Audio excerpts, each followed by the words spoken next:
it's Monday night. I tap that, you know I would. Great cigars, great talk, yeah, it's all good. From the lounge to the show, let's spark up the night. Cigar talk, burn slow, everything's right.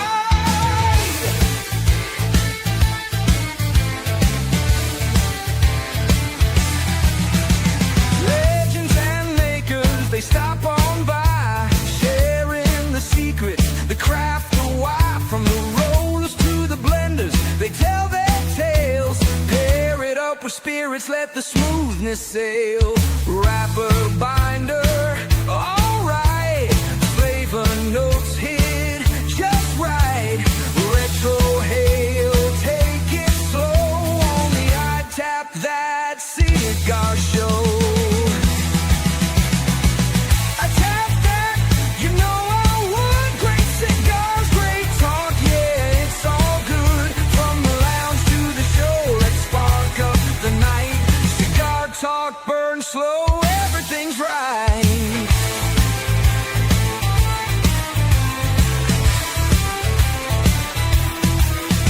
So cut it, toast it, take that draw. Kick back, relax, break out the humidor. If you love cigars, well now you know. It's the I Tap That Cigar Show.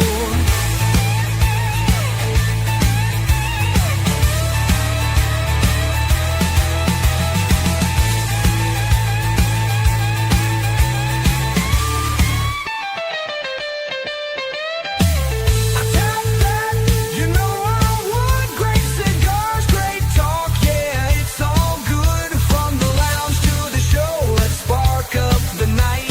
Cigar talk, burn slow, everything's right. So cut it, toast it, take that draw, kick back, relax, break out the humidor. If you love cigars, well now you know. It's the I Tap That Cigar Show.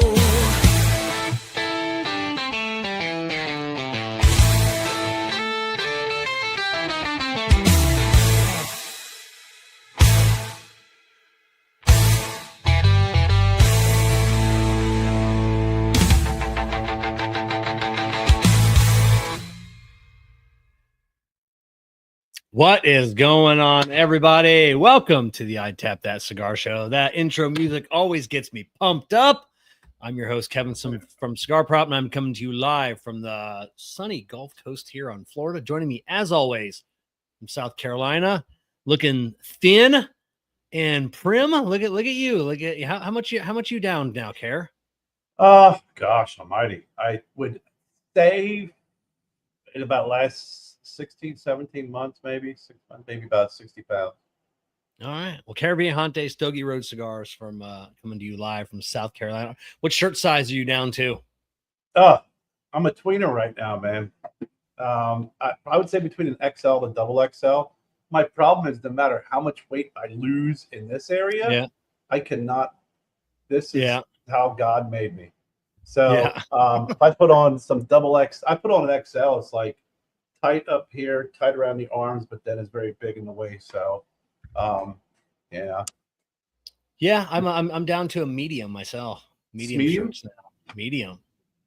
Yeah, I'm actually XL now on shorts and a lot of other things, but the shirts, I've always had that problem, man. It's like size 50 jacket, no matter what weight I am, and then 36, 38 pants, and it's just an odd. Oh, so what's going on? Anything new and exciting? No, man. We won't talk about the news.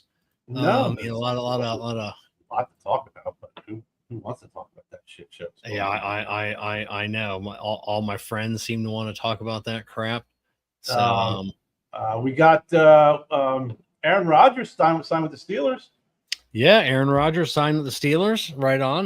Kind of pushes back my boy Will Howard, from Ohio State. I was hoping he would bump up. But I heard Aaron Rodgers isn't even going to be the starting quarterback. I don't know. Maybe I misread that. I don't know. So, I just saw that he signed with them. You know, I'm glad he went somewhere. I think he'll be good for Pittsburgh. You know, I think they got you know, if he doesn't act like a knucklehead, you know, I think that they are going through that really tough transition coming from Roethlisberger and trying to find the next Ben Roethlisberger. Yeah. And you know, Russell Wilson was a decent quarterback, but bringing him in, they got the guy from Chicago who's up and down. You know, they just need to invest and I think have a really good, solid mentor behind the scenes. You know, that's what I think. I like Aaron Rodgers. I've been hearing listen to him more and more, like on Joe Rogan and a couple of podcasts. I'm like, I like Aaron Rodgers. Oh yeah. He's funny. I mean, he's not stupid either. I mean, it's just he doesn't fall in line with you know, with like everyone else, and he just kind of does his own shit. You know, especially he's very anti-vaccine. Oh yeah, I know. 6'1" and a medium. Yeah, I'm 6'1" in a medium shirt. I'm 174 pounds. Kevin's lying. Kevin is more 6'2". You are in the 6'2" range. I'm like 6'1 and a half, but I just go down. So but yeah, I was 6 foot, but I think in my older years I've shrunken. And Wyatt now he's 17. He's bigger than me. Yeah. Oh yeah, see the picture. Pounds. He's freaking he's probably a solid 6'1". Yeah. Oh yeah. But all right, Kerr, you ready for a? I haven't had a cigar all day because I worked all day. I normally don't work on Mondays, so I haven't had a cigar today. I have had some cigars today. I had some really good cigars too. And the first thing in the morning as well, the AJ Fernandez 20th anniversary is freaking killer. But we're not here to talk about AJ Fernandez. What we're here to talk about is another cigar brand that you're going to introduce. But before we do that, let's get into the I Tap That Show CigarMedics Humidimeter Cut and Light. Remember, with the CigarMedics Humidimeter, you always know when to hold them. You always know when to smoke them. So what are you smoking tonight, Kevin? And where are you with your humidity? I am at 60%, which is absolutely perfect. And I'm smoking from our guest tonight, HDA Cigars. This is the Veiled Mutiny. This is the only one that I have not smoked. The Veiled Mutiny yet. The Which Veiled Mutiny. Oh, that's the white band, right? Yeah, the white label. Oh. So I like that the labels are different colors. It helps me. All right. To remember. I am sending shadows this evening, Kevin. That's what I'm smoking tonight. That's right on. Silver band and my last night. I'm at 61%, so I'm pretty happy with that. Right on. So that's good. All right, well let's kick this show off and bring on our guest. Actually, let's we got to do our ad read here to pay for the show. All right, if you're watching this, you already know how the beard is looking sharp, and if you're just listening to it on the podcast, go ahead and picture greatness. I keep it that way with 2 secret weapons: simpler hair and beard color, and Irish Beard Balm. Simpler knocks out the grays, no mess, no mixing, just quick, clean, natural looking results. Then Irish Beard Balm steps in to keep the beard soft, healthy, and legendary. No gimmicks, just results. Want to level up your look? Hit the links in the description and thank me later. And we'll bring on these guys, Captain Graybeard here, that might be able to use some simpler hair and beard color if they just don't make it in a 5-gallon bucket. You will get me divorced if I try that. So I just wish mine would either come in all gray or just figure out what the fuck's going on with it. This is all because of kids. My kids did this. Did they? Yeah. It used to be brown. So we got the crew from HDA Cigars. We got Andray, Zack, and then Papa John, heir to the Aldi Fortune franchise. I'm assuming with that. I wish. No. I wish. No. I tried that years ago. My father was like, "Yeah, not us." Yeah, no. Andray, Zack, what's going on, guys? What's going on, brother? Thank you so much for having us, guys. Oh, you're welcome. It's been a hot minute. Kerr, I know, met you guys at an event up near him, and then we talked about getting you on the show, and then we saw you at Pennsylvania when I was visiting. You were that's right, you were at Harrisburg. Harrisburg Beer and Wine. That was out of Pennsylvania. Stopped in, and these guys are having an event. Yeah, it was perfect timing. Yeah. Now, Zack and Andray, you guys are from there. I mean, where's everybody coming from? Zack, Andray, you guys are in about the same area. Yeah, we're about an hour from each other. I'm over in Northern Virginia, just outside of the Leesburg, Reston area. Oh, okay. Yeah, and I'm over in Potomac, Maryland, so right across the bridge. Oh, okay. Oh, right on. And then John, where are you coming out from? Right in the center of South Carolina. Right on. What's everybody smoking tonight? Start with the Mutiny. I'm on the Cataclysm. Oh, look at you! Each smoking something different, you know. So it wasn't even planned. It wasn't even planned. It just worked out well like that. Very good. Oh, right on. I know you got. I mean, we'll get to what's your favorite? What are you guys smoking the most of in your lineup? I know we should probably talk about that later. Zack loves this question. Yeah, it's always a tough question. I always say I only have one child, but I imagine it's like choosing between your children. It's tough because it also changes for me, like depending on, I don't know, I go through like spurts. I would say like right now, I would probably lean towards Cataclysm, but usually I would say it's more Descending Shadows, and then Veiled Mutiny. It's just one that I went through like a 1 month period where all I wanted to smoke was like Veiled Mutiny. So I would say right now it's Cataclysm for me. All That's right. why I guess I'm smoking it. Andray?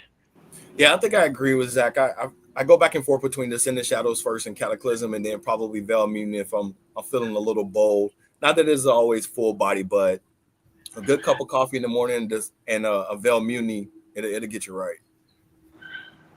What about you, John?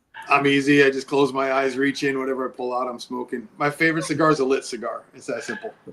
It's people always ask me what my favorite cigar is, and I go the last one I smoked. Yep. That was my favorite one. I have learned not to hit the Descending Shadows at like 8-9 o'clock in the morning. I found out the hard way on that one there. A little too much. That pepper hits bright. It was that was the is that the Descending Shadow? Is that the one with the gray band? Yes, it is. That's the one that surprised me a couple of times. It had a little oomph that I wasn't prepared for. It was like a little vitamin in on the backside, and I'm like, oh, I gotta remember that one. But John, like, you could just reach in and grab any one of these three, and you're gonna be good to go. So yeah, this one surprised me on the ride home from Pennsylvania. I stopped at my uncle's, who's down in Staunton, Virginia, and I left and my aunt was sweet and packed me a lunch, and thank God she did, because I lit this up. I got halfway through. I was like, ooh, where's that sandwich? Where's that? Yeah. Where's that apple she packed for me? Yeah.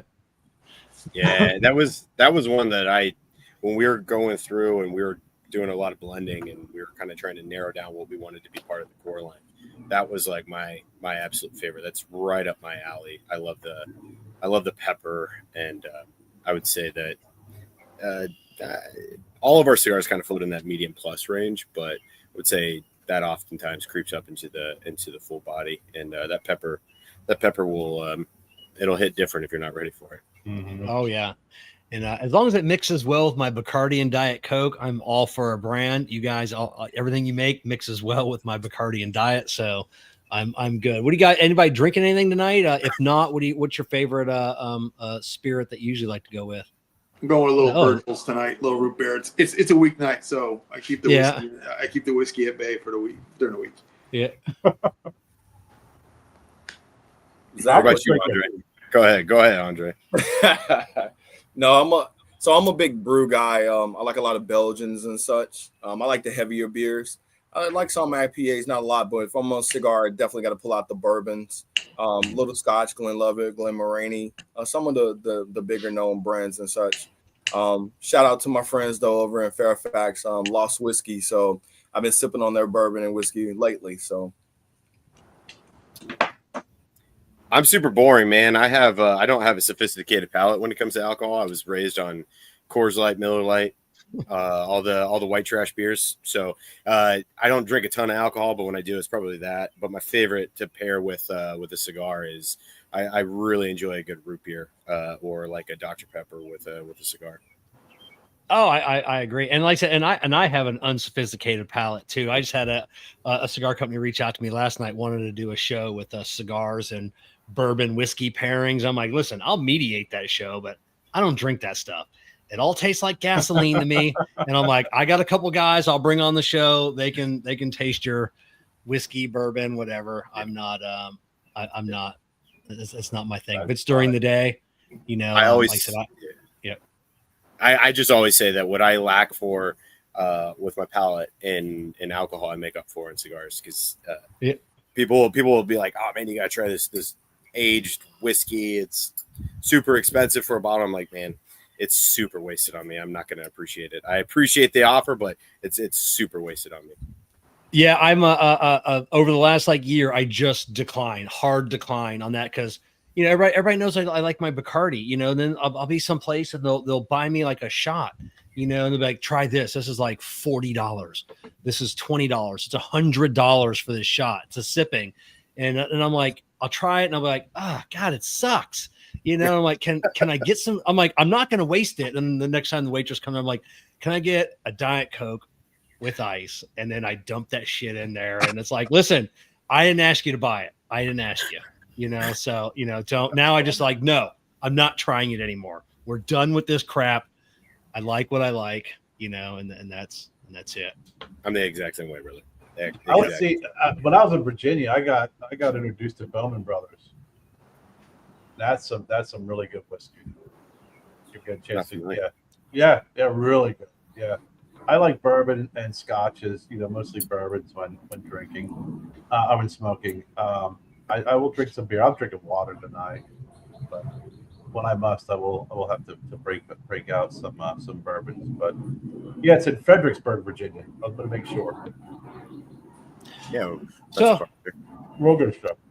So all right, let's kick things off with a little bit of intros. You know, well, just tell us a little bit about yourselves. You know, like your, I know, because you guys got some interesting history. So we'll, you know, like what you've done. You know, where you're at, like in your day-to-day lives, careers. We'll get into the cigars here in a little bit, but just a little bit of like who you are, where you grew up, and where you're at now, and what you're doing. We'll start with Zack. Cool. Yeah. So originally born and raised in Des Moines, Iowa. I joined the military when I was 18. Joined the Air Force and immediately started working with the MQ-1 Predator, which is what a lot of people like to call drones. So I worked with that for the duration of my time in the Air Force, supporting Air Force Special Operations Command. I got out in 2011 and have been basically since then have been spending my entire time, my entire career supporting the military or the federal government in some form or fashion as a contractor. Recently I moved over and now I work over the last couple of years. I've been working with satellites, actually.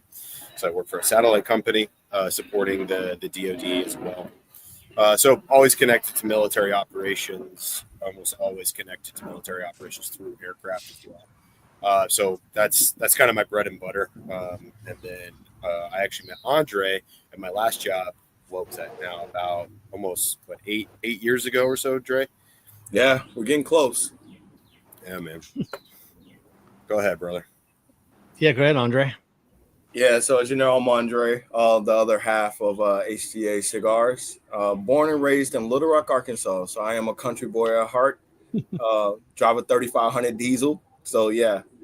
But I joined the military similar to Zack. I joined at 17, fresh out of high school. I'm a little bit older than Zack, so I'm not going to date myself too much on here. But started off with line of sight radio. So I was signal communication in the United States Army. And as technology started to advance in the military, I caught a glimpse of it and decided that was something I wanted to get into. Of course, the Army wouldn't let me change my MOS at the time. So I was like, you know what? Well, fine. I'll just change my whole career path. So I decided, you know, whether I was going to go regular officer or go warrant officer. And I like being a warrant officer because, you know, we're techies. We kind of stay in our field throughout our careers, more so regular officers that become generalists, which my wife was. But you know, I love the tech, and then I kind of watched that evolve in the military. So I started installing tactical networks in and out of combat. 2 tours to Iraq in uniform, 1 tour to Bosnia and Herzegovina in the late 90s. And I did the whole 20 years. I kept telling myself I'm not going back to Arkansas, so I can do this. So I kept pushing and actually finished my 20-year career in 2017 and got picked up by a Fortune 500 company, made me an IT manager, and I've been with them ever since. And as Zack stated, one of the customers that I'm supporting and responsible for from a network standpoint, Zack and I kind of met there and hit it off on cigars. So my little brother just made he's in the Navy, but Chief Warrant Officer 3 just last week. Fantastic. Tell him congrats. Awesome. He does maintenance officer, subject expert on the F-18s. So that's what he's got three more years. He's got to do 20. He was going to retire, but then there was something he had to pay back in order to get CW03. He had to pay back 5 years or something. I don't understand how the military works.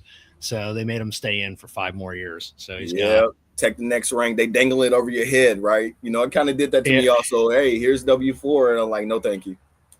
Yeah, so he'll be he'll be like 44 or something, and retired, with this 25 years in, whatever it is, and so I don't know. Maybe I'll have him talk to you sometime. I don't know what he's going to do afterwards. Still a young man, so absolutely. We'll see. So, John, we've met, we interact online. I don't know what the hell you do. You're always slinging something. Nobody knows what you do. Nobody knows. Beard product, cigars. Yep. What tell us where'd you come up? Where are you from? So I'm originally born and raised in Connecticut, and married with 3 kids. I got 3 boys, all in their 20s, and I got 1 son down here with me, and my wife.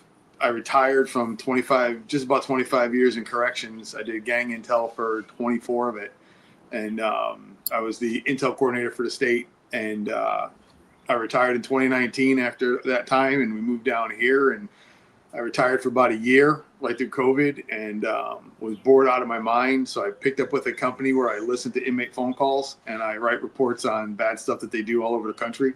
And so it was a natural fit. And then I just started working with Family by Loyalty back in towards the July of 23. And it just kind of picked up from there. And I met these guys. They were about a month old. Got introduced by a mutual friend. We sat and had a conversation, and we hit it off. So it's been a blast. Obviously, I'm the better looking of the group, but I'm also the oldest. So that's where the Papa John piece comes in. So. Papa Smurf. So, yeah, but yeah. Then my wife started a beard care company called Beard Apothecary. So I do that on the side. So I'm working harder now than I was when I actually was working full time for the state. But I only know that one speed, 6 gear, and just let's go. Yeah, and if anybody's looking, Beard Apothecary, John makes some great stuff. I've used his product. Seeing John kind of like spurred me into getting back into. We took a couple of year hiatus from our product, Irish Beard Balm.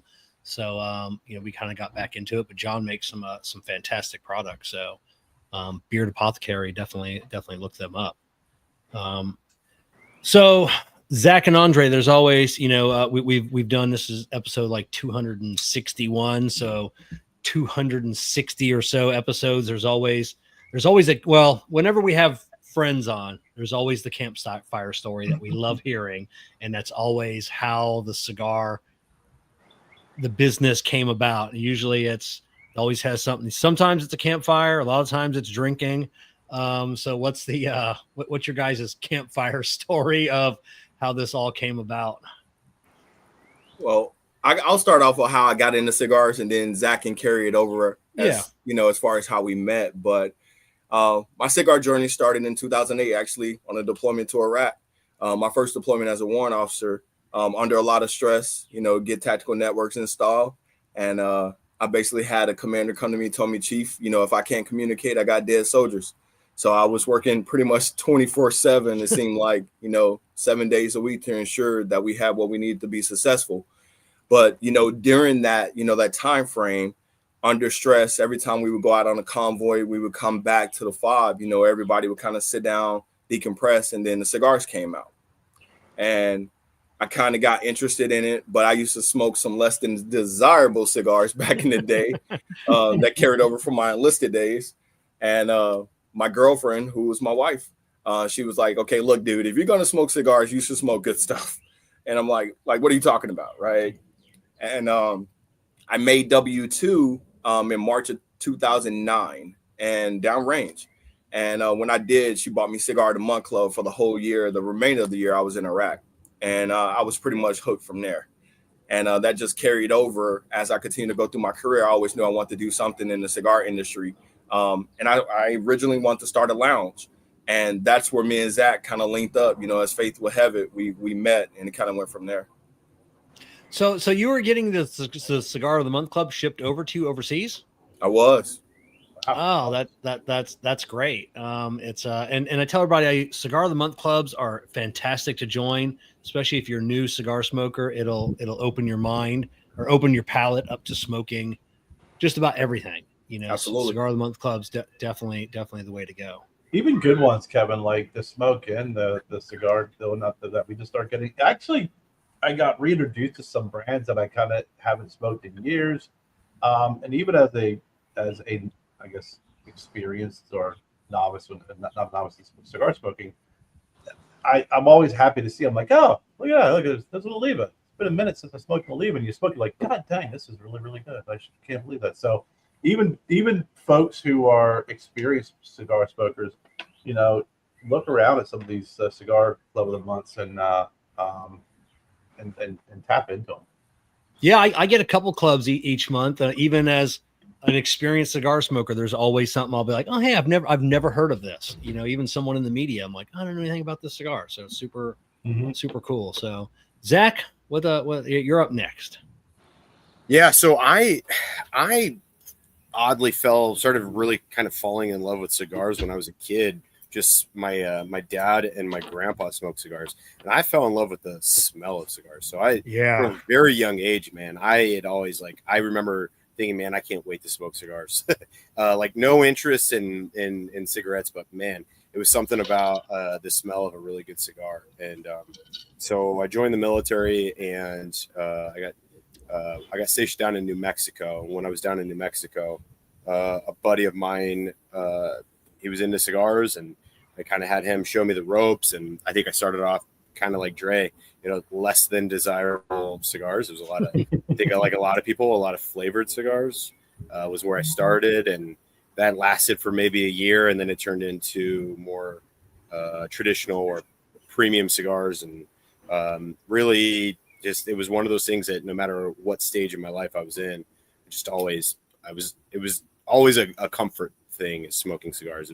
Something I really enjoyed experiencing different brands, different blends, trying to understand the different types of tobacco and the effects that it has on cigars. Really try and find my niche. I really started exploring boutique cigars probably about 12 years ago or so, diving into brands that not a lot of people had heard at that point. And every time I would travel or I would go somewhere that wasn't home, I would always go into one of the lounges and ask what can I get here that maybe I can't get everywhere else. And just it turned me on to a lot of brands that at the time were a lot smaller. I think I found, as an example, I found like Roma Craft or Black Label. I found those guys when they were really, really small, just simply looking for cigars that weren't your everyday legacy brand. And so I had multiple Cigar of the Month club. It felt like everybody that knew me, if they were getting me a Christmas present, they'd give me a Cigar of the Month club. At one point in time, I think I had 3 packages I was receiving a month of cigars. So so really started kind of building my palate, and then I think it was back in 2017. I like Dre was thinking, man, I really want to get involved in cigars. Don't really know how. And then I thought about, I think I want to open up a cigar lounge. And then I met Dre and found out that he enjoyed smoking cigars. We got to talking, and I was like, yeah, I've actually thrown around the idea of opening up a cigar lounge. And he's like, hold on a second. He pulled up on his computer an entire business plan that he had dedicated to opening up a cigar lounge. And I was like, oh shit. So then it was like us, like kind of like strategizing and like talking about it. And it's one of those things that oh man, maybe that would be cool if we did. And then eventually we were like, man, why don't we like consider doing this? So I think it was like late 2019, early 2020, we decided, you know what, let's really start aggressively looking at this.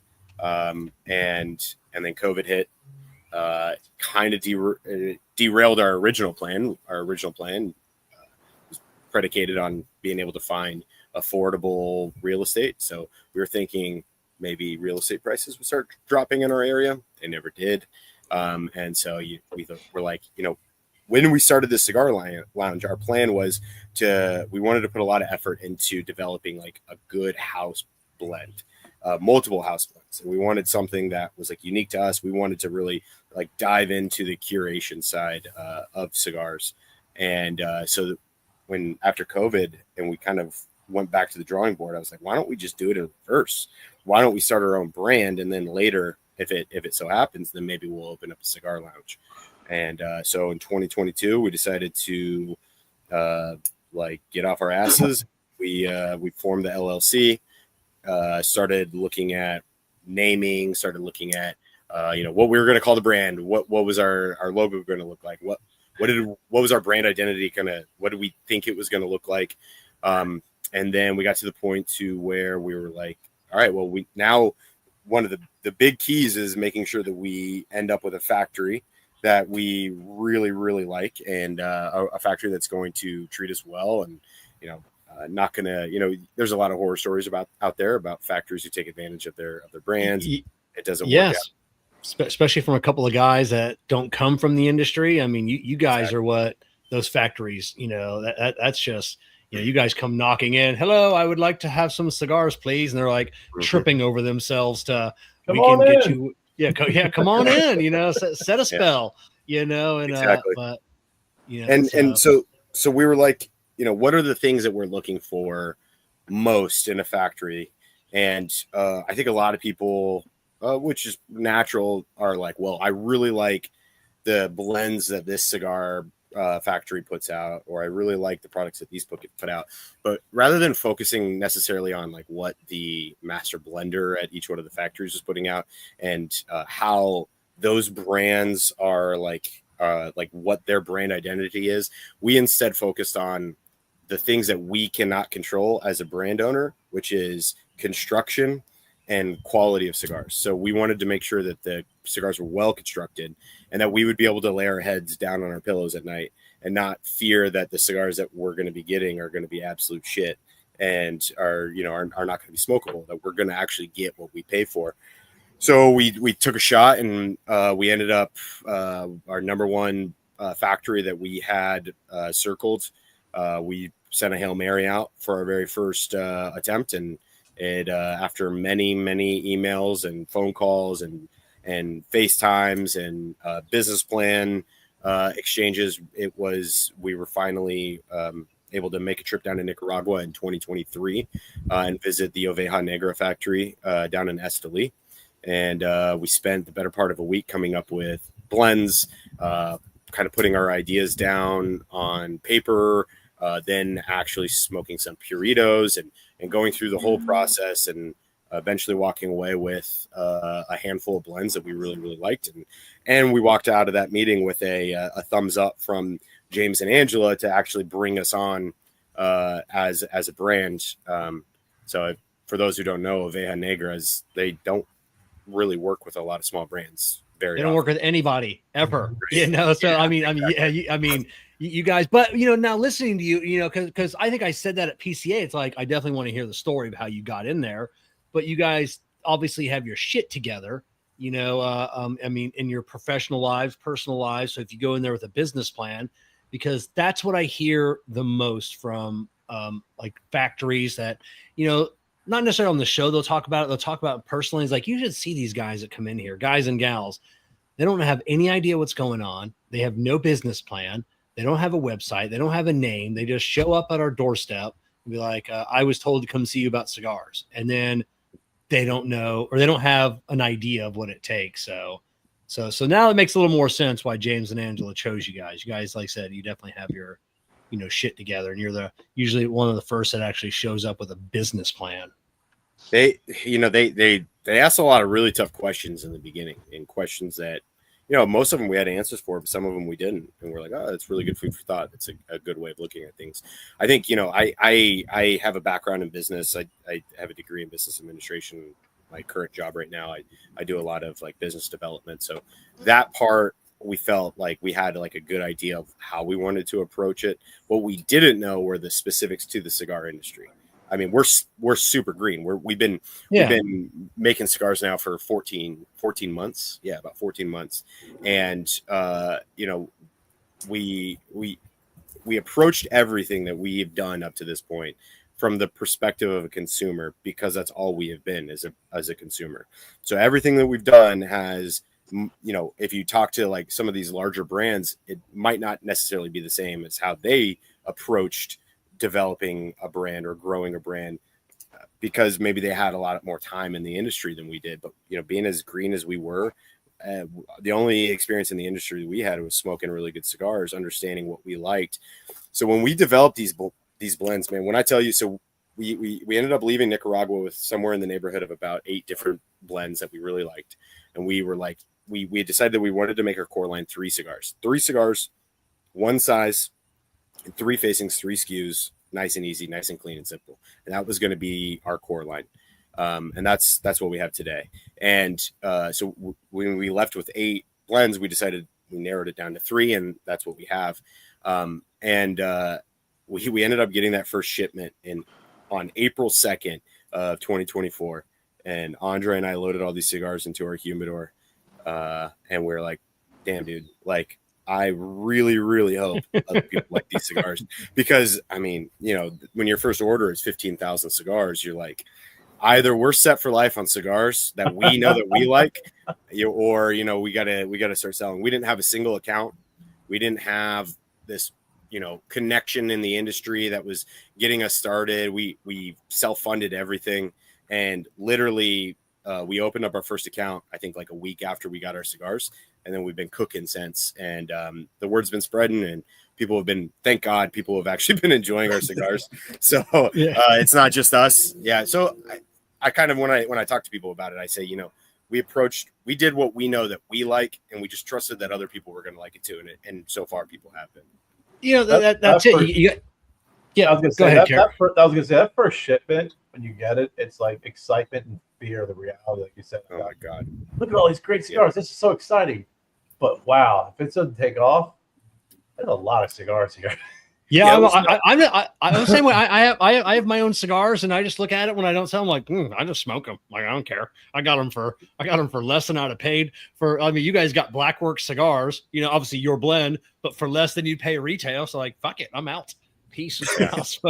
I'll smoke these for forever. So, Andray, when you guys brought back those 7 or 8 blends, so I'm assuming they were all different blends, and you guys were trying to narrow down those to the 3. I mean, when you guys sat down together, was there, was it pretty much you guys were spot on with each other, or it's like back when like, no, I like this one, I like this one, I like this one, or yeah, I can honestly say from the start, I think Zack and I, we always make jokes. We're ebony and ivory. I mean, our relationship just merged instantly. Even our palates, we both knew that we didn't really want to go all the way mild, and we didn't really want to go all the way full. So, some of those things just kind of happened like organically, and we were like really impressed that our relationship blossomed. Even our wives were just like, you guys are crazy, right? And we're like, well, we're still going to do it regardless. And I think, like Zack said, it really hit home, when Zack, pulled up in the U-Haul truck, and there we are with all these boxes, and we're just downloading boxes for hours and packing these things in the humidor. And we're like, what in the world are we going to do? And then we were just like, you know what, let's just tell our story, I mean, and that's part of it, like you said, the campfires and all those things, that's where it resonated for me, had a friend, talking just like we're talking now, and went out on a convoy, got killed, and that was it, and I was just like, wow. But the cigar brought me back, and a lot of soldiers, and I'm fortunate to say I didn't have a lot of PTSD coming out, because you're always going, right, that high op tempo. But when I got out, I missed the camaraderie. you know, that gathering over the leaf, the just talking. It didn't matter what rank you were, from the lowest private to the highest ranking. You know, give me a cigar, soldier. All right, let's go. And you know, we all sit and we smoke and we talk. And you know, that's something that I told Zack, and Zack felt the same way. And I was like, man, we have to do this and tell our story as to why we got into the industry. You know, and we always say, if we never make a buck on it, you know, we did something that we really wanted to do, and for a good reason, right?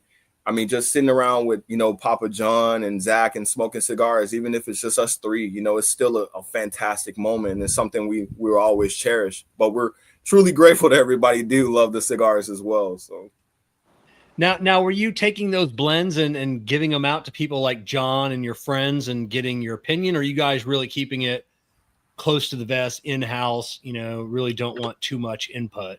No, I mean, we actually did. We started giving out a lot of samples. You know, still to this day, I don't remember the guy's name, but Zack and I, we got the first samples in, and before we had bands. And Zack calls me, he was like, Dre, they came in. So I'm like hauling ass to get over to Reston to meet Zack in Reston Town Center, if you're familiar with the Northern Virginia area. And Zack and I are sitting outside of a restaurant with just stacks and stacks and bundles of cigars. And people are like walking by looking at us like we're crazy, right? And one guy stopped and talked to us, like, dude, what is up with the cigars? And we're like, well, we just started a business. And Zack gave him a cigar. So still to this day, I don't know who that guy is. And it just kind of went from there. He smoked the very first Veiled Mutiny, though. He did. Oh my God, that's great. That would be me. I'd see a U-Haul full of cigars. I'm like, I don't know what's going on here, guys, but I'm gonna need some more info, you know, on this. So when you were did boxes and bands that come up with James and Angela, like you know, like, hey, what are you guys gonna do for boxes and bands? And you're like, oh, I haven't thought about that yet. So is that one thing that they brought up? Yeah, so we had already come up with the HDA logo, and already had come up with like a band design. So we ended up having some bands made up, and the idea was we were going to use these bands for the cigars. So we brought them down with us to Nicaragua, you know, before we ever had blends. And so it was the Cataclysm band. And we were like, yeah, so the plan is that we wanted to do for our core line a gray, a black, and a white. Just same bands, same exact design. Just the only thing that's different from an aesthetic perspective is the colors. We wanted that to be kind of our branding. Our goal was to keep everything like super simple, super sleek. We didn't want big extravagant seals or designs or anything like cartoony or anything like that. We wanted it to just be simple and easily identifiable and associated with our brand. And so we ended up bringing bands down with us. And they're like, cool, that's great. However, we would recommend that you use our band guy. And when you end up coming up with boxes, our box guy. Like, okay, that works. So we ended up, you know, we still have those, the original prototype, if you will, of those bands somewhere. I don't know where they are, but they're in my house. I got like thousands of them. Yeah, okay. Yeah. Dre's got them somewhere. Yeah. Yeah, you know, but that's good that's good they offered that, you know, because there are so many factories like that's not a thing. You know, it's like, hey, you know, just have your box guy and your band guy send us everything when they're ready. And then you know, I've heard like wait, what? That's not like an all-inclusive thing, you know, and then they're scrambling to try. You guys know bands, you know, you got to buy so many bands at a time, and boxes can be a nightmare lately. I mean, boxes are so goddamn expensive, man. It's crazy. We use the same boxes, we use the same bands in terms of like, you know, the actual like maker that they use it for Black Label and Black Works. So everything that comes out of that factory uses this. Well, I shouldn't say everything, but all of our stuff does the same, goes through the same box maker and band maker that they use. And yeah, it made it easier. It was one of those that we didn't have to worry about getting them to the States and then banding and boxing them or anything along those lines. It's a one-stop shop, which is great. Oh yeah, it's great. And then you know, the other day I picked up some drinks from a Wawa, and I'm like, why don't they make boxes out of that like pressed, you know, recycled cardboard? Eventually, someone's going to come up with an economical box, you know, that to where we're just not wasting so much money, so much resources. I mean, you guys know. I mean, if you could get rid of the box, you know, you'd probably knock, you know, 20 cents off a cigar if it's a 20 count box, if not more than that. The you know, it's box. just It's you know, the wood is so just expensive. It's great. Yeah, I think that's something Zach and I learned. You know, like he stated in the beginning, we were super green, right? But as we started to get our brand into retailers, we realized, oh, we can kind of peel back the boxes because a lot of them request bundles. So that was kind of something we learned as we went along the way. Yeah, I also have an appreciation for the box too. It cost Andray and I a lot of money, but I also think that like I if you go into my basement right now, I have a bunch of cigar boxes, not only ours but others, and I appreciate the art behind it. I've been trying to figure out really cool things to do with the cigar boxes.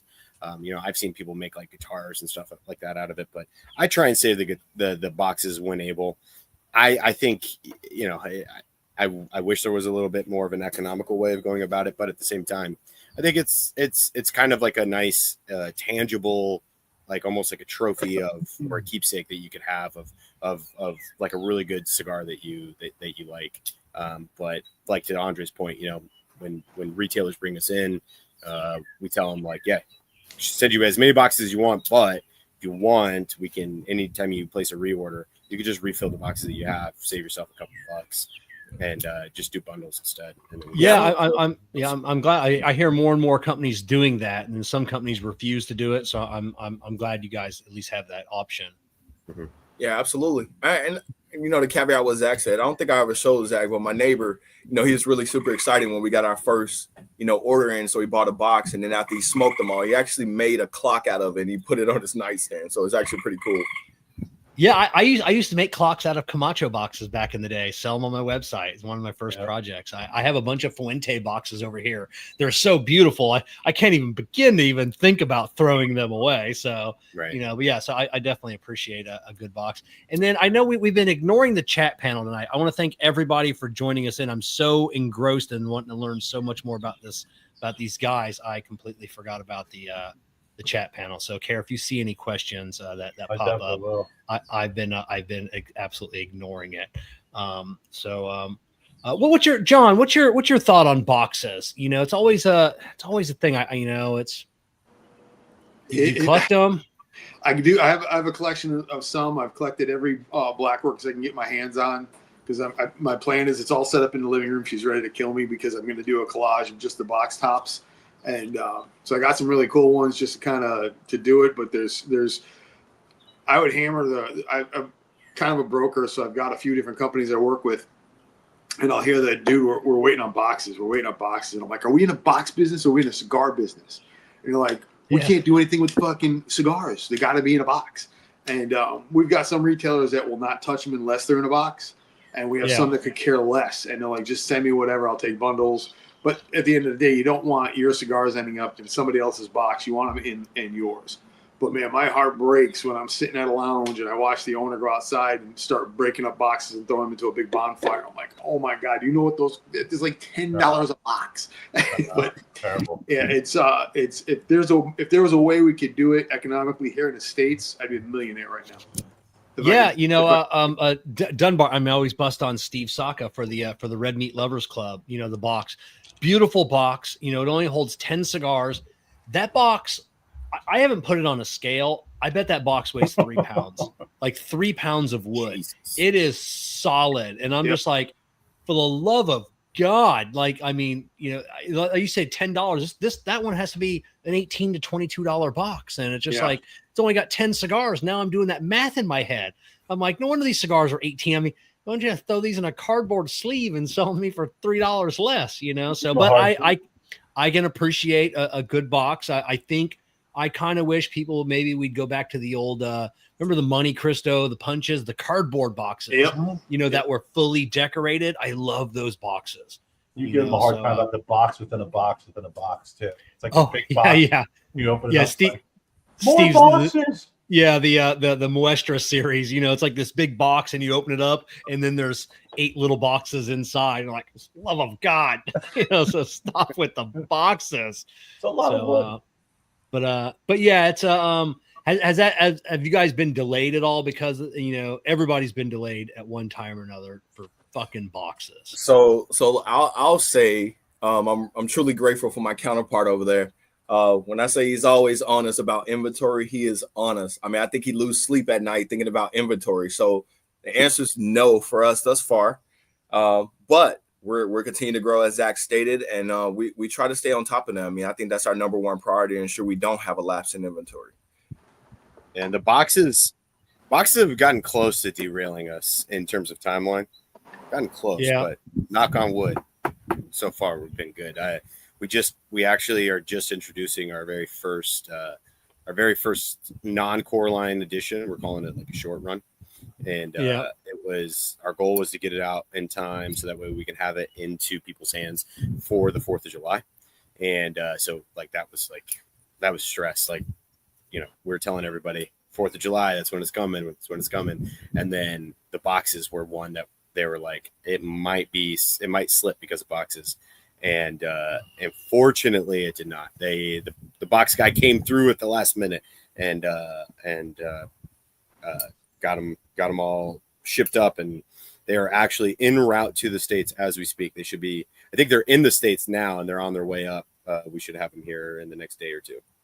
I can absolutely account for Zack being the inventory guy, because I've been with him on several occasions where that phone call has been, hey Jay, can you do me a favor? I need an inventory check. Can you get inventory count?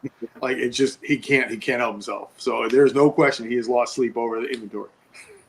Oh yeah, I'm a believer. I practice just in time inventory with everything I have, all my cigar accessories and everything that I make, and boxes. That's why I haven't done anything in boxes yet, because that would completely freak me out. You know, because I try and time everything as close to when I need it, and then the box, and then the bands are just as difficult. Now, you guys, your boxes and bands, are they made in Nicaragua? I mean, I'm assuming. Yep. James got a guy. Yeah, I think they're boxing band guys. It's in pretty close proximity to the factory in Stogie. I don't know exactly where. It's okay. So at least it's within country, so which makes it nice. Sure. I know a lot of people have switched over to Chinese manufacturing over the last couple of years, just because pricing can get there, but then that's just now it's just quality has been an issue.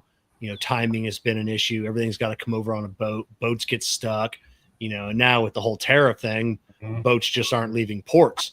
If they don't have, a stop, like I said, it's just now people are freaking out over their boxes just sitting on a boat somewhere, waiting to traverse that. Yeah.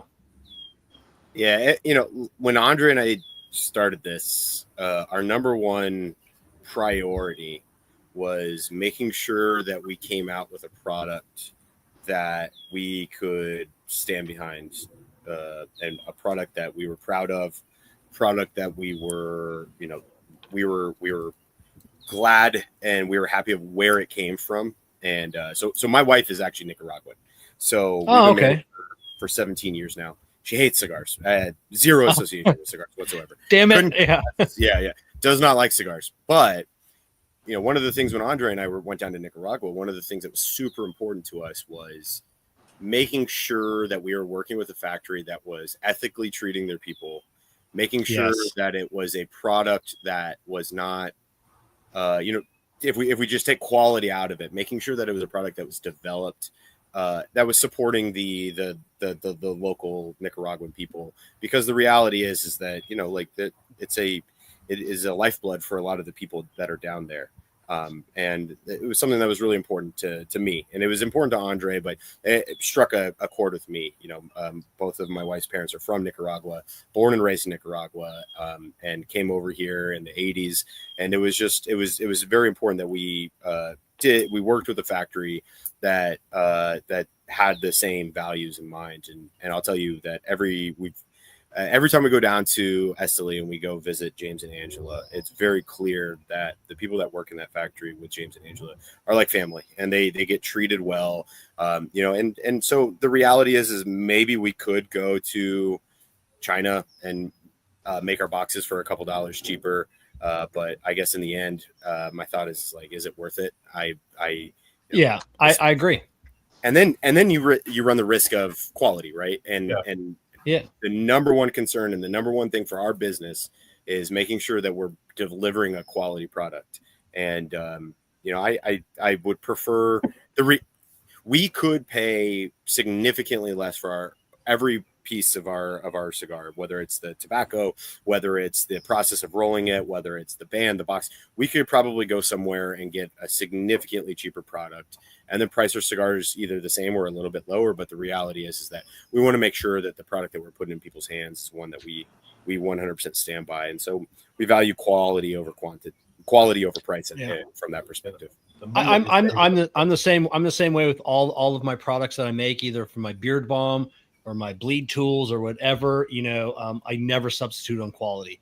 I'll take less profit to have a quality product and never just, you know, you just don't want to substitute, you know. And I understand the box thing. You know, you got a country that makes cigar boxes as well. You know, then you bring in this shipment from China and be like, hey, I know you guys make stuff too, but I found this crap cheaper, you know, overseas. And but yeah, and then like I say, you treat your employees good, you know. And I know, and that's what I always hear from James and Angela. Everybody loves working with them, working for them, with them, because they're super, super nice. Now, I haven't had a chance to really interact ever with Angela.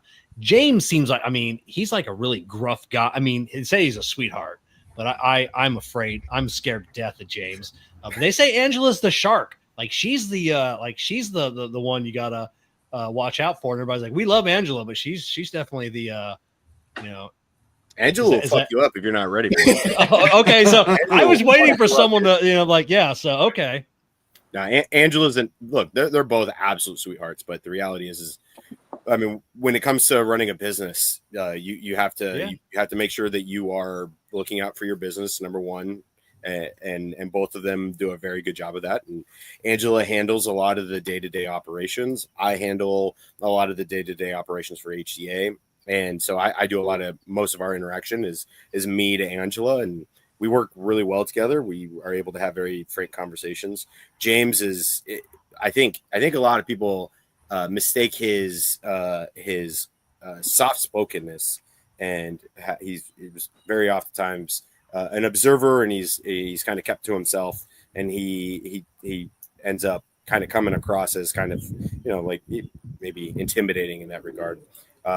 Good dude, and he knows his shit when it comes to cigars, man. They have an extremely interesting story, and it's been great getting to know them over the last 2.5, 3 years or so.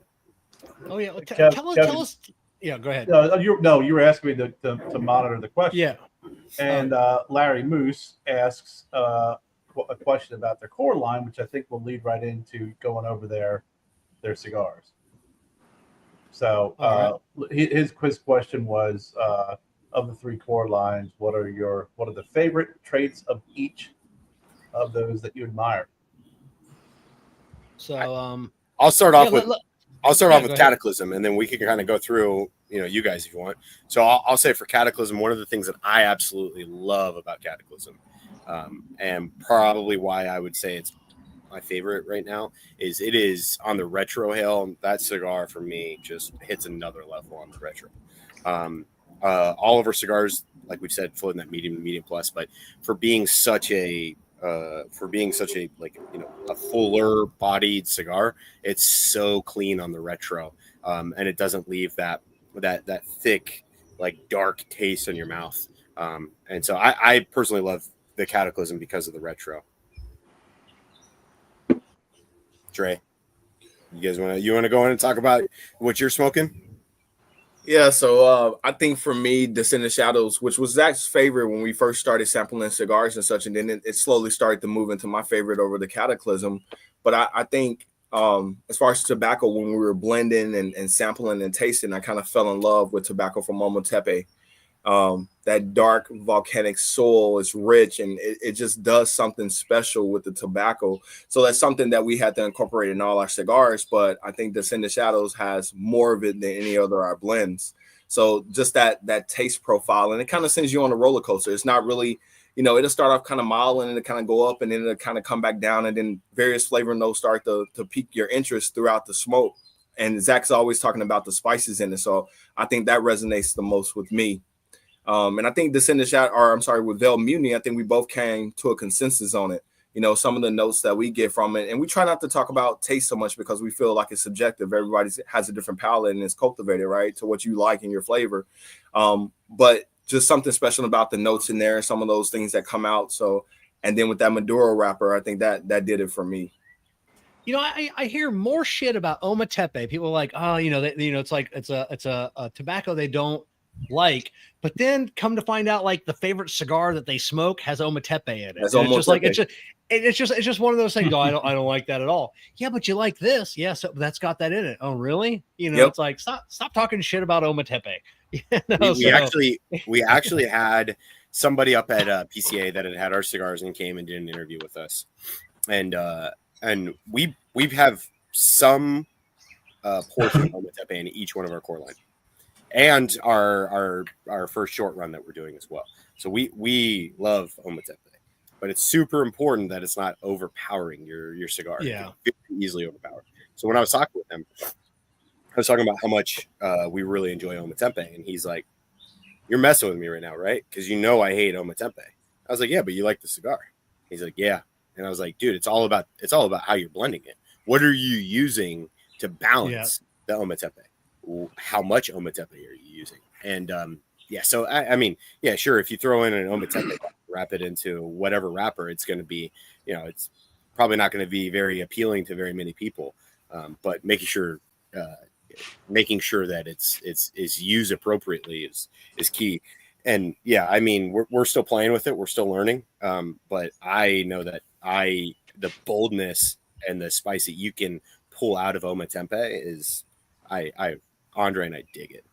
That's it. John, what about what's a trait of one of the cigars that you really like and you dig and you keep coming back to? The fact that none of them are Connecticut's.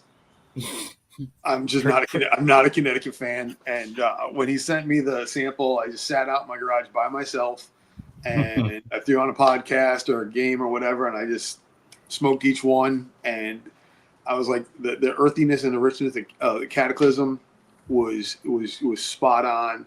And I like that I can still taste when I'm smoking a Maduro, I can still taste the common traits of a Maduro, the common traits of a Habano are still there, and I can pick them up. But there's still that richness that comes through in the retro, that comes through on the palate. I absolutely love the earthiness and the richness of all the cigars. So that's my favorite thing. But the fact that none of them are Connecticut's made me really happy. Yeah. I've finally been digging on Connecticut's for maybe the last like 2 years, because there are finally some companies that are making some little bit bolder, a little bit spicier Connecticut's. Yep. I'm just not, and I know Connecticut is still the number one selling cigar. Is a Connecticut cigar. So everybody's eventually got to make one, just because to have it in their portfolio. But yeah, it's not something. There are a handful that I really like and that I'll go back to. But I'm the same way. Like I said, if a company sends me like a 5-pack, the Connecticut's always the last one I smoke. Look, I'll tell you, Zack put me on to a Connecticut because that's one thing we talked about was mild cigars. And he was like, have you ever smoked, shout out to my fellow veterans out there, Southern Draw, but you ever smoked the Rose of Sharon? Yeah. That's a fantastic fucking Connecticut. Yeah. You got to have a really good, strong personality to in the Connecticut to blend in order to really appreciate it. In my opinion, I'm like Kevin. I smoked a lot of Connecticut's, they're just a little too mild, but I've smoked quite a few. Rose of Sharon's prime example of one that's got a lot of personality, keeps you engaged, it transitions, and it's awesome. I do have a question because everybody went through their flavor profile and the traits of each cigar that you admire and that you like the most. Now, naming cigars is also the next step, right? So, how did you come up with the names, and then how did you also, and what's the meaning behind it? But how did you pair the names with the blends? I mean, you want me to handle this one, Dre? Yeah, go for it. Yeah, so we decided on the blends well before we even decided on the names. So we didn't have the names and then applied them to the actual, tried to find a name that fit each of the blends.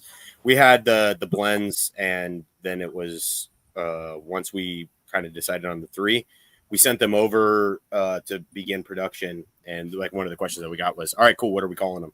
We're like, we don't know yet. So it was us like then it was us trying to figure out, okay, what are we going to call these? And so we wanted the name to be representative of the actual cigar itself. And we wanted something that kind of painted a picture, wasn't, we're veterans. On each one of our bands, it says veteran known. On the box, it says veteran known. But we didn't want it to be gimmicky. We didn't want anything that was going to be too polarizing or, put us into a corner. And just not maybe take it seriously. So we wanted to come up with names that were like kind of representative of what we wanted the brand to be. Kind of maybe a little bit darker, kind of maybe mysterious, if you will, but something that represented the HDA brand well. So, but then was, when I smoked the Cataclysm, when we smoked it, it really felt like, damn, we got something with this one. And it felt like it was that big event. It was that big, bold smoke that we really, really dug. And so we kind of played with a couple different names. And Cataclysm, that big event that occurs, that's why we ended up calling that one Cataclysm. Veiled Mutiny just happened to be the very first cigar that Andray and I smoked, simply because, or what I say is this first cigar. So when we got our, I think 8 or 9 blends in, and we were like, okay, which ones are we going to make our core line? We were just smoking through everything. That one just happened to be numbered 1. And so we started with it. We kind of went into it blind. We didn't even think about like what we had blended. We just focused on each individual cigar, and we sat down like Dre was kind of talking about in that town center, and we were smoking Veiled Mutiny. We're both smoking it. We're like, man, this is good. It's kind of maybe a little bit on the lighter side. And then before we knew it, that thing had like built. And by the end, it kind of like snuck up on us. We're like, okay, like this is really in line with something that we like. And it transitioned nice. So we called it Veiled Mutiny. We were toying with some other names like Ambush, something along those lines, something that catches you off guard, that wolf in sheep's clothing, if you will. And so we ended up coming with Veiled Mutiny. And then Descending Shadows is just that constant, like you could feel it coming, and that it was the that spice that is in Descending Shadows felt like that just painted a picture of what that cigar meant to Andray and I. So every time we come up with these cigars, we try and come up with names. We want there to be like a some sort of meaning behind the name, whether it's a descriptor of the cigar itself or our new short run, we're calling it Phantom Fury. And the reason we're calling it Phantom Fury is Andray did all of his deployed time to Iraq. I did all of my deployed time to Afghanistan. So we wanted to come up with a cigar that was kind of like a nod to all of those all the time that he spent in Iraq, and all of those who served in Iraq. So there was a big battle in the early days of Iraq called the Second Battle of Fallujah, and it was called Operation Phantom Fury, and so that's where we came up with it. Oh wow. I thought Descending Shadows, maybe you smoked that on an empty stomach and that's what you saw. Yeah. Exactly. Yeah. I mean, basically, yeah. Yeah. So what about the name HDA? Where did that come from? Because it's not called. I mean, it stands for something. If you want to tell people what it stands for. Yeah. So I mean, Dre, you want to take this one? Go ahead. Yeah. I mean, it was the Spanish part of it. As Zack said, we kind of want to pay homage and oath, to people that have been making cigars for a long time. So that's why we kind of went with the Spanish on it. As well as, on the back end, we learned more about trademark stuff. So there was a lot of things that was just, brothers in arms. And we were like, well, Zack being in the Air Force, me being in the Army, we was like, hey, let's put the Spanish flair on it. So that's what we came up with, Hermanos de Armas. So brothers in arms. Oh, okay. Right on. Yeah. Trademarking. That's always that's one of those things that'll get you in the end if you're not you're not careful. I don't think there's anything out there that that's why Zack kind of say, we have on our banners it says established in 2022, but it took Zack and I that long. We really put our heads together and we came up with a solid plan. And it goes back to what you said, when we presented ourselves to James and Angela, it's like, wow, these guys already have done their research and homework. And it wasn't, we went to a factory and pulled out a drawer and pull out cigars. We didn't do that. We actually got integrated into the blended process. We wanted to know. And, we love James and Angela. They set us down and literally gave us a crash course in tobacco, and what we thought we know or knew, we didn't know. I mean, they walked us through everything that was available to us, our options, gave us a few pointers on how to blend it, then kind of sent us on our way. And it was like, let's see what you got. So, you know, it resonates with me. I still have fond memories of it. But Zack and I sitting on our hotel rooftop coming up with blends and smoking cigars and sampling. And it was like, we want to see this. No, we should put that in there. And we presented them to the factory and went back the next day and we started sampling and smoking.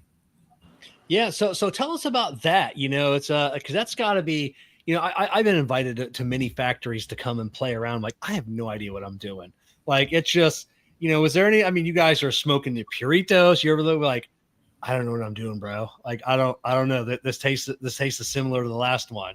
You know, how, you know, what was that was it like an all day thing of just smoking Puritos and just all day thing. Yes, all week thing of smoking Puritos. Yeah, I mean, for like at least one day, it was just smoking nothing but Puritos, taking notes, writing stuff down, and then coming back later in the day, trying to like drink something with sugar so that way you're not blowing out your palate, and then coming back and smoking it again, and then coming in the next day and smoking them again, taking all these notes, and then coming up with ideas. So we, like Andray said, we go back to the hotel and be like, oh man, I bet this would taste really good with this, and I bet this would take it to another level. And so then we'd send a message and we'd be like, okay, we'd like to try these tomorrow. And so then we'd come in and we try it and be like, oh shit, that's not good. We're like, nope, that's out. And then it was just kind of, you know, narrowing it down little by little, learning more about some of the qualities of each one of the tobacco. And then ultimately, like you can learn, you know, I'm sure there's a lot of people out there that know so much about the different types of tobacco and all the different properties of the tobacco and the tobacco plant.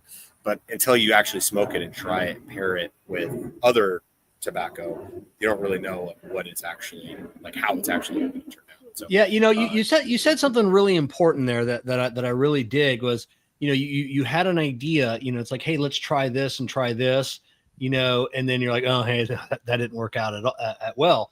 I love that you were given that opportunity, because there are so many blenders and factories that would just say, no, you can't do that. Like, that's going to taste like crap, you know, like it's not, you know, but I love they gave you that opportunity, you know, because there's no way you have to learn for yourself. Yeah. It was more of like a test than anything, because it was very much like here's what we got. And then we would come up with blends, and at no point did they influence our decisions in the sense like, no, you don't want to do that. It was very much like a come up with something, and we'd come up with something and we'd be like, I think we like this. And then they would smoke it and they'd be like, all right, yeah, we'll produce that.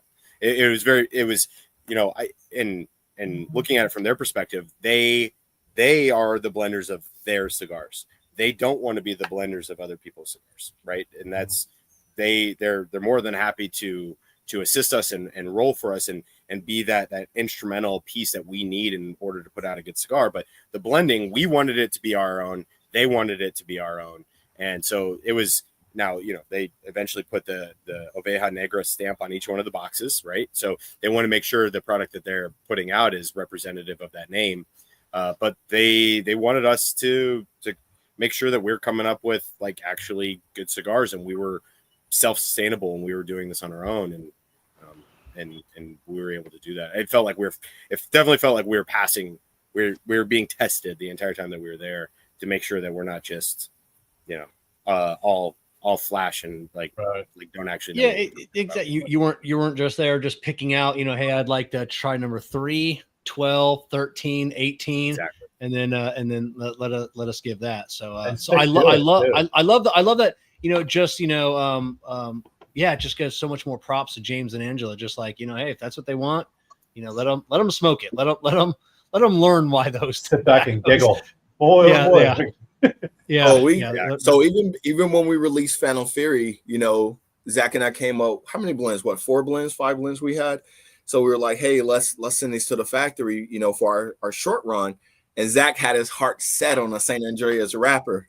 So we got the cigars back, and we actually produced 2 that was San Andreas wrappers. We had a Corojo wrapper, which was completely out, but we end up going with the Sumatra wrapper. And that's the unique thing about tobacco. I mean, it completely blew us away and surprised us, because we both kind of had our hearts set on, you know, introducing a San Andreas, but that Sumatra wrapper just, it's a banger. It blew it away, and we immediately had to get it out, to our close knit friends and like, smoke this. Tell us what you think.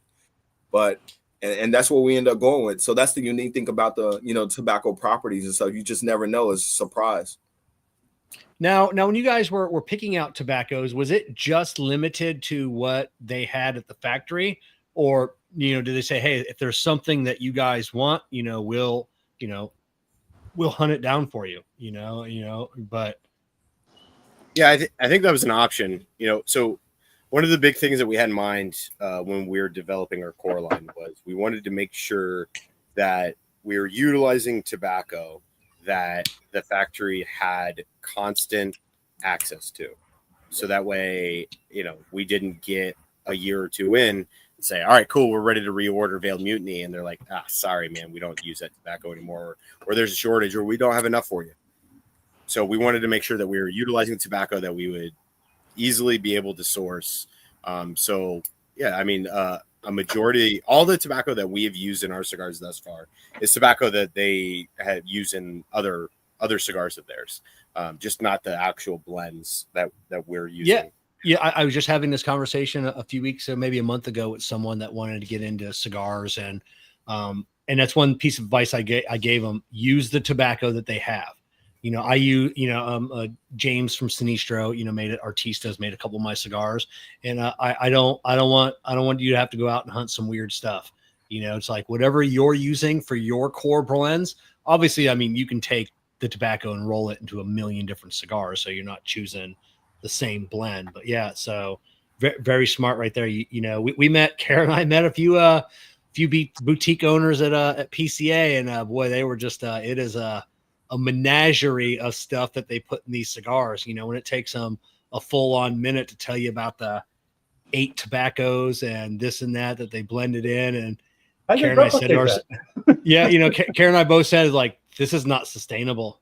Wow. Like you can never produce this cigar on a consistent basis, when you're putting, it's not scalable either. Unless you're going to do a true short run. I want 1,000 boxes. That's it. And when they're done, they're done. When they're gone, they're gone. I found some tobacco, or this was some great tobacco that we tasted, and they have limited supplies, but I love it that much that I'm willing to go ahead and get 500 boxes or 100, whatever it is, and that's exactly. That's it. But then there's always, I see that, and then the, God forbid, the cigar takes off, and I've seen that, and then they try and reproduce it. Like, oh my God, we sold 500 boxes in like 2 weeks. Everybody loves this cigar. Let's try and make it again. No, that's going to be a fail. Just live and learn. Just move on. John, you've probably seen that. Oh yeah. In your career, 1,000 times when someone tries to replicate an LE, and everybody says the same thing. Yeah, no, it's not the same. It's not the same. Yep. And then it taints the image of that maker. Yeah, for sure. I mean, it's one of those where I think the ones that do it well are smart enough that they will keep it in that short run, and when it's out, it's out, and that's the end of it. And they ride the wave as long as they can and put that money into the next one, the next short run that they're going to do, and it works for them. But when you try to do that replication and you're using other stuff, it's just not the same. That's it. Now, you guys had mentioned earlier, Zach, you mentioned that there were some questions that you were asked that you didn't know the answer to. Being new guys to the cigar industry, what were some of the things that you didn't know that you needed to know? You're like, wait, what? I didn't know that was a thing. Yeah, man, just like things that were specific to the cigar industry, like a lot of the relationships that brands have with cigar lounges, and why a lot of brands don't sell online. That was something that it makes sense, but it was not something that we had really were really familiar with.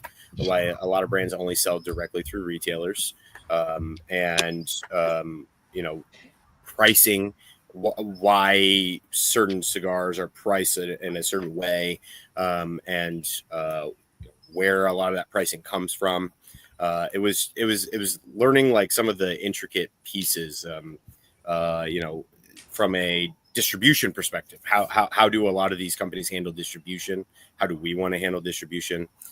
So there was like a lot of like little tiny nuances that are make a big deal, and they definitely add up quickly. They make a big deal to your bottom line, but again, making sure Andray and we wanted to stick with something that ultimately we weren't looking for the easiest way to make a dollar. We were looking for the way that made the most sense for the brand that we wanted to represent. For instance, we feel that cigar lounges and that brick and mortar relationship that we have is super, super important to us.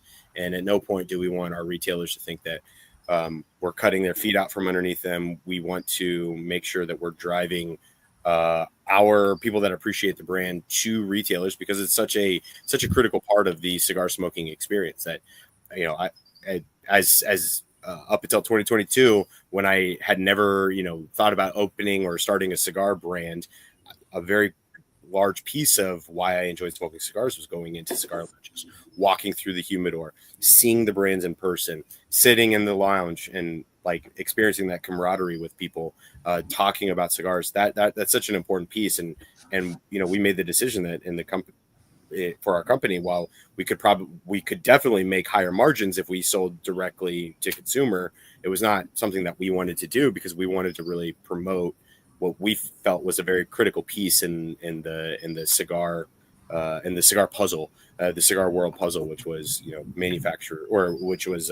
lounges and brick and mortar locations.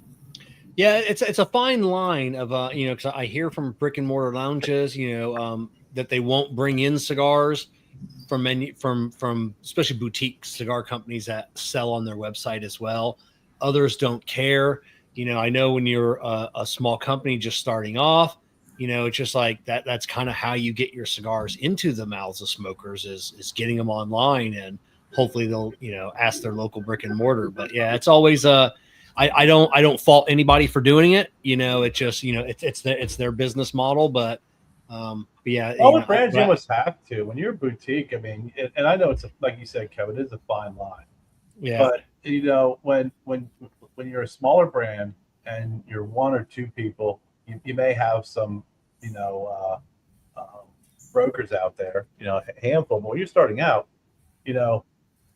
someone in Boise, Idaho is going to complain that you have your cigars on your website. And you're like, well, how is someone in Boise going to get them? Because you're not going to bring them in. You can't be everywhere as a small company. So there is a good balance on there. And I think that the biggest concern of theirs is the pricing, right? Well, you're going to offer them cheaper on your website than I'm going to have them in my store. And it's like, no, they're going to be, if anything, I know when I put my stuff online, I made it just a little bit more expensive. And I've had people reach out to me and ask me if I can get them cheaper from me than the cigar shop. And I said, I won't sell to you. I'll just, if you place an order, I'll reject it. I'll go to the cigar, go to your local brick and mortar that's carrying it. Yeah, it's funny you say that. I think that's something Zack and I learned as well.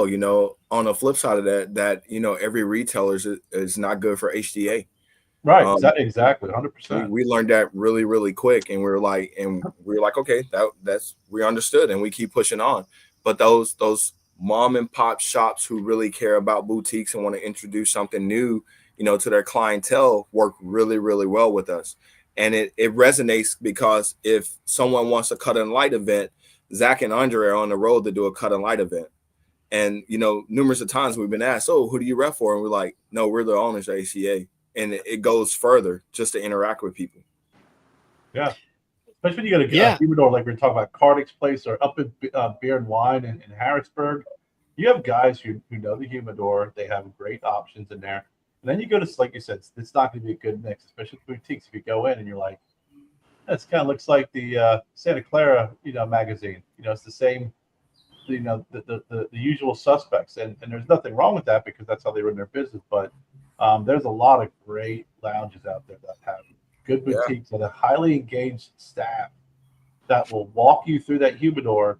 And you may want to go in there for a brand name, and you'll leave with a handful of boutiques that you've never heard of and just fall in love. Yep. I think a lot of that is creating that relationship with the owners of the lounges, the managers of the lounges, and I'm in there. I'm in a lot of the shops a lot, and being able to go in and talk to the guys and the ladies that are running the shops, I've got the first thing that I learned in this was to create a relationship. Because it's not about the cigars first. It's about the relationship. I hate walking into a lounge, and I won't do it to walk in and just say, "Hey, I'm here to sell cigars." I'm going to look around. I'm going to walk through the humidor. I'm going to buy a cigar, sit and smoke it, get to know some of the people that are there, and just kind of talk to people. Because, like you said, it's not for everybody. That lounge is not for every one of them. Is not going to have a good fit. And I've gone into lounges where I've looked through that humidor and I've looked around. I'm like, yeah, no, I'm not even trying to get our cigars in here. And I'll do what I got to do, and I'll walk right out. Because it's not going to be a good fit. These are a hand sell. This is not something that's going to go on a shelf and people are going to be walking in just buying them like you are your heritage brands. These are something that the owners, the managers need to know the cigars. They need to be smoking the cigars. They need to understand them because they're going to put them in people's hands. And it's that first couple times they put them in their hands, that's what's going to keep them coming back. But John, your sales the hardest part. Well, you heard Kevin at the beginning of the show, and that's how the show is built. Same way. We're not going to come out of the gates and start talking about tobacco and cigars.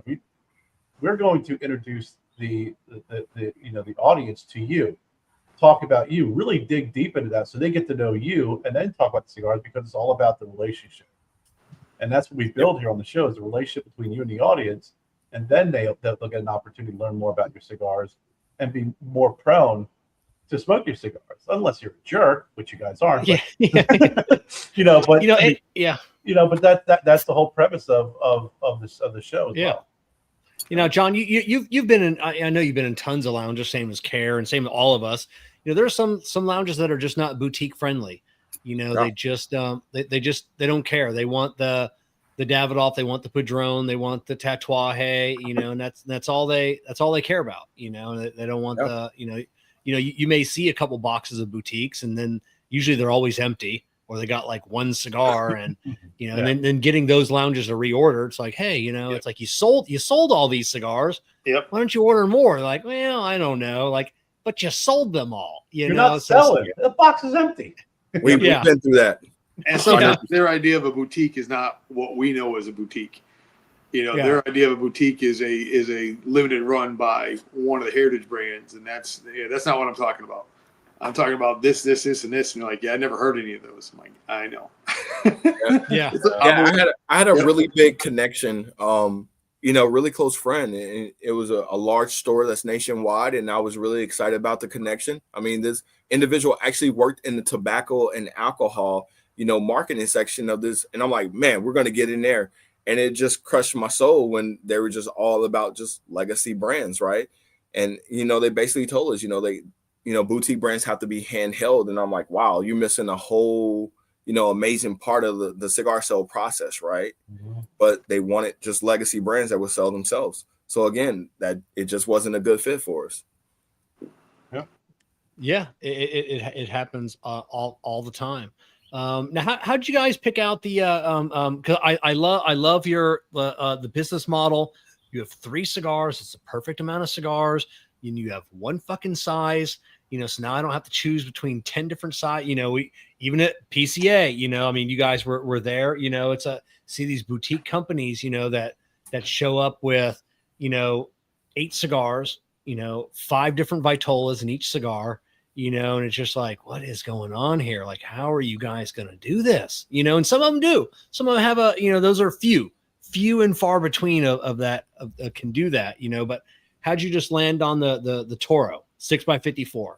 Is that just your favorite size that just happened? Did you blend in different sizes, or you're like, hey, this is all we want? We knew we liked that size. That was Andray and I's favorite size. And so we blended everything to that size. And I mean, again, when I say that we approach this from the perspective of a consumer, I mean, I think that's very indicative. Like, we came up with a 6x54 because Andray and I really like that size. And that's what we came out with. Yeah. Part of that, it was a small part, but part of it also was cost. It goes back to what Zack mentioned, right? This is all self-funded. There's no back-end investors on here. There's nobody hanging out in the balance. What you see is Zack and Andray's blood, sweat, and tears, and our own resources invested to HDA. Yeah, and that's my favorite size too. I mean, I like a Toro. It's like that. just that perfect size, not too small. It's not a stupid 660, and as someone that makes cigars, I know the price difference between a Robusto and Toro, and really a Gordo is really not that much. You're talking pennies between the two different ones, but it comes down to the smoking experiences too. I think most cigars blend well, for a Toro, just a good size. I mean, it also goes back to one thing you mentioned about what we didn't know. I mean, the distribution portion of it, and Zack mentioned that, it's once again, it was Zack and I, from Jump Street. I mean, Zack and I were mailing packages out to the retailers. And then we're like, holy crap, how are we going to do this? We can't keep this up. And we're fortunate to have partnered, with a distribution center over in Virginia that's been assisting us now, to get our larger packages out. But, this is Zack and I shipping boxes from our houses in our humidors. Yeah. And a lot of it came down to simplicity too. Simplicity for us, but then simplicity for the consumer.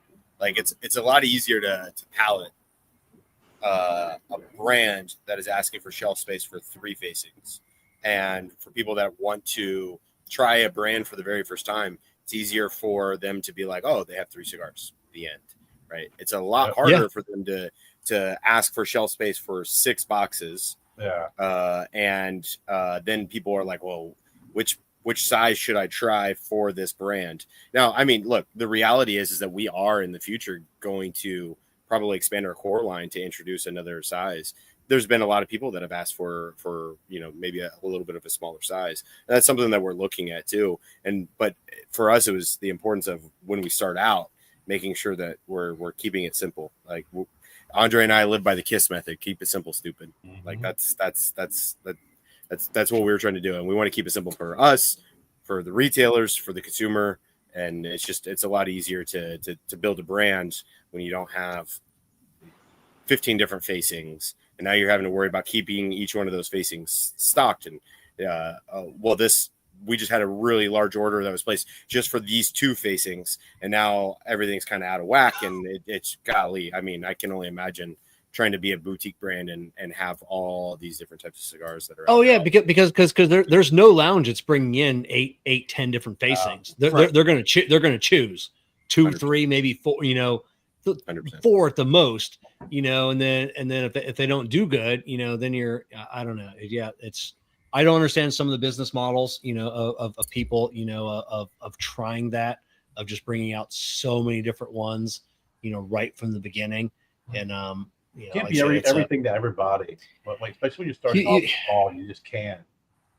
You don't have you don't have deep pockets to be able to do that. I mean, unless you're independently wealthy.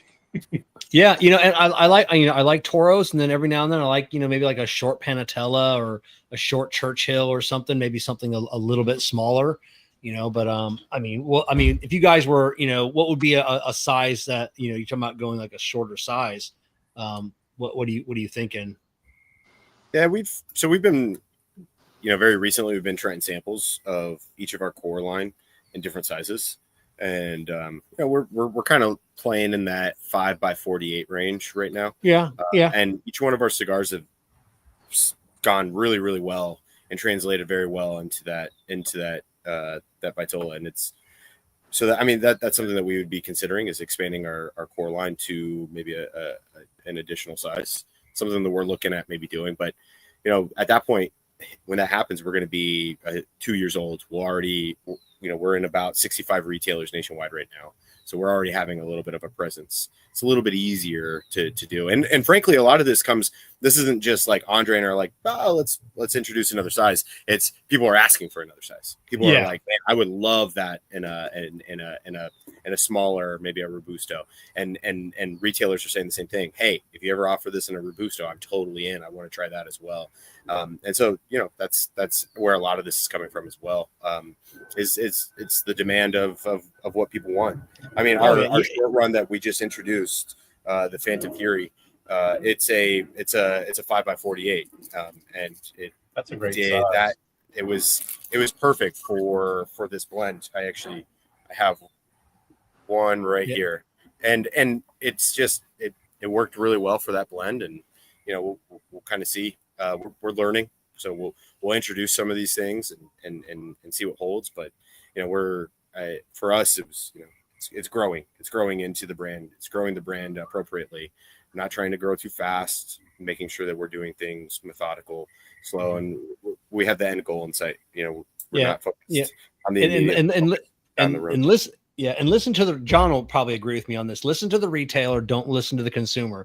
The consumer will tell you a bunch of shit they want, and then they won't buy it. And then if you guys made this, I would buy 1,000 of them, and then they don't buy it. So bullshit. I would love a Lancero. Yeah, go fuck yourself. It's just hey. I know. So. But let's go. I mean, I know we talked about the names and like a little bit about the characteristics of the cigars. I don't think we talked about like the wrappers and the blend makeup of like each cigar in specifically. So, and then some people are probably wondering a little bit about that. So let's start with the Cataclysm, because you have 3 cigars, 3 different wrappers, and then so we'll start with that one. Tell us like the wrapper, a little bit of the blend makeup on each of those. So we're not going to tell you everything about the blends, but we'll tell you. Yeah. Because people want too much information. Yeah.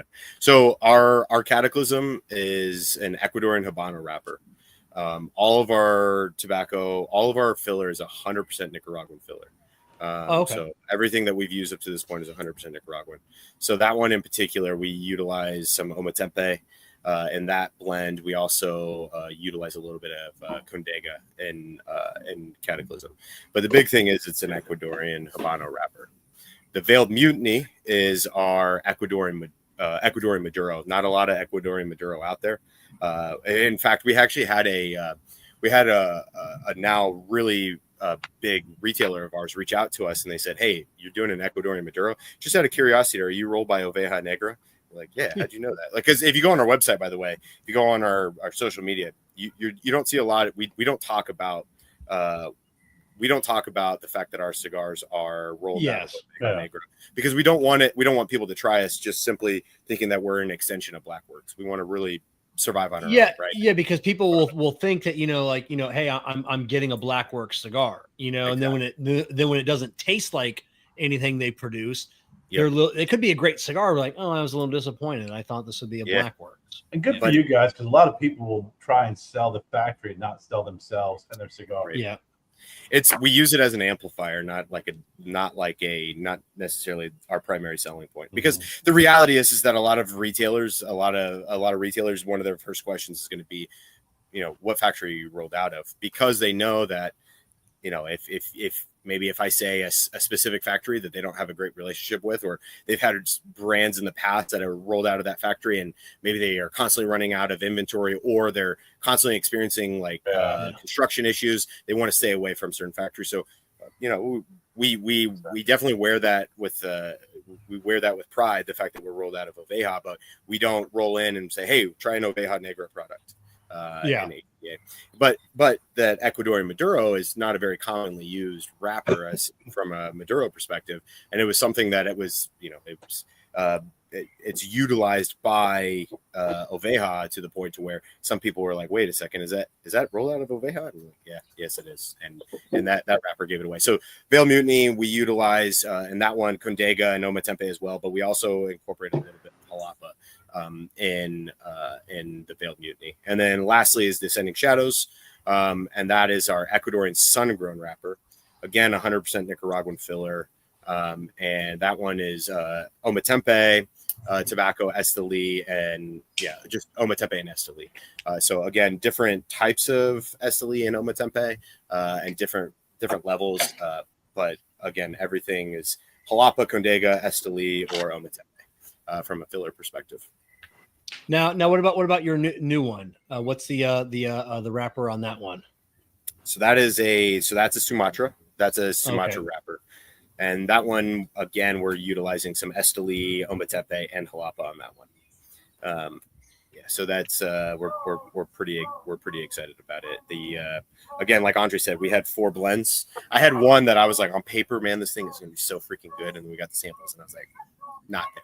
Yeah, and then we tried that Sumatra, and I was like, wow, if you had asked me which one I think is going to be the one, it wasn't going to be that Sumatra, but it was funny. We ended up getting 10 of those we smoked. No, I think about 10.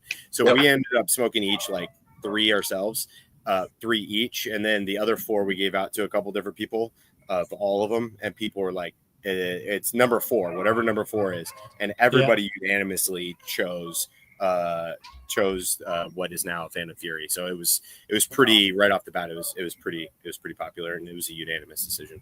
You know, and the funny part about that was these guys are planners, and I absolutely love that. There's always a plan. And the plan was we're all going to meet up in Virginia. We're going to smoke them together and have a vote on how we're going to do it. And I get a call, and he's like, bro, we got to fucking move right now. So we've already got it picked out. I'm going to send you a couple of other samples. This is what we're going with. I'm like, all right. So I sent the other samples. I was like, man, this just doesn't hit. This is not like right in the profile. The day before PCA, Zack came down. He spent the night here. Then we drove in to New Orleans the next day. And he said, I saved one for you. I lit it up. I smoked it right here in my garage. And I said, yep, I know why you picked this. It's just, it was so clear. It was so clear why they picked that one. And there was no need to really send it out to a lot of people because it was just spot on. That's great. Sumatra wrappers are, for me personally, I it has not been one of my favorites, but when you catch a factory that goes through the right process of aging and the tobacco itself and an aging tobacco, you get a good Sumatra wrapper. It's look out. It's fantastic. So something that's unique about, I wouldn't say necessarily unique, like it's the only factory that does it, but not a lot of factories utilize a Sumatra wrapper grown in Sumatra and then shipped to Nicaragua. That's what these are. It is a true Sumatra wrapper grown in Sumatra, then brought over to Nicaragua versus the seed grown in Nicaragua. Yeah, so I don't want to say it's the only factory, but I know it's not. It's definitely not very common. Right. That's a good little factoid, especially with some of the tobaccos. Kevin and I were at PCA. We were talking about. I'm not a Habano fan, but certain Habanos I love. They're fantastic.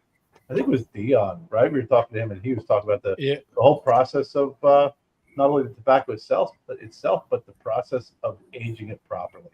And when you get those Habanos that are sour, they're really off-putting. It's not going through the proper aging process. Mm-hmm. Yep, exactly. Yeah. Now we've talked about PCA a couple times. This was your guys' first PCA, obviously, right? Was this your first trade show? Did you guys debut at TPE? No, it was our first cigar. It was the company's first cigar trade show. I've been to trade shows before in my day job, but the company, it was the very first. It was the coming out party, if you will. Yeah, because that's ballsy too. Like your first year. I mean, that's like that's nerve wracking. I mean, I'm nervous just going to PCA each year, let alone. I mean, what were you guys? I mean. Dude, I mean, how you don't nerve-wracking was that? understand the level of nerves and stress that we had. Like I definitely think I carried a bulk of it.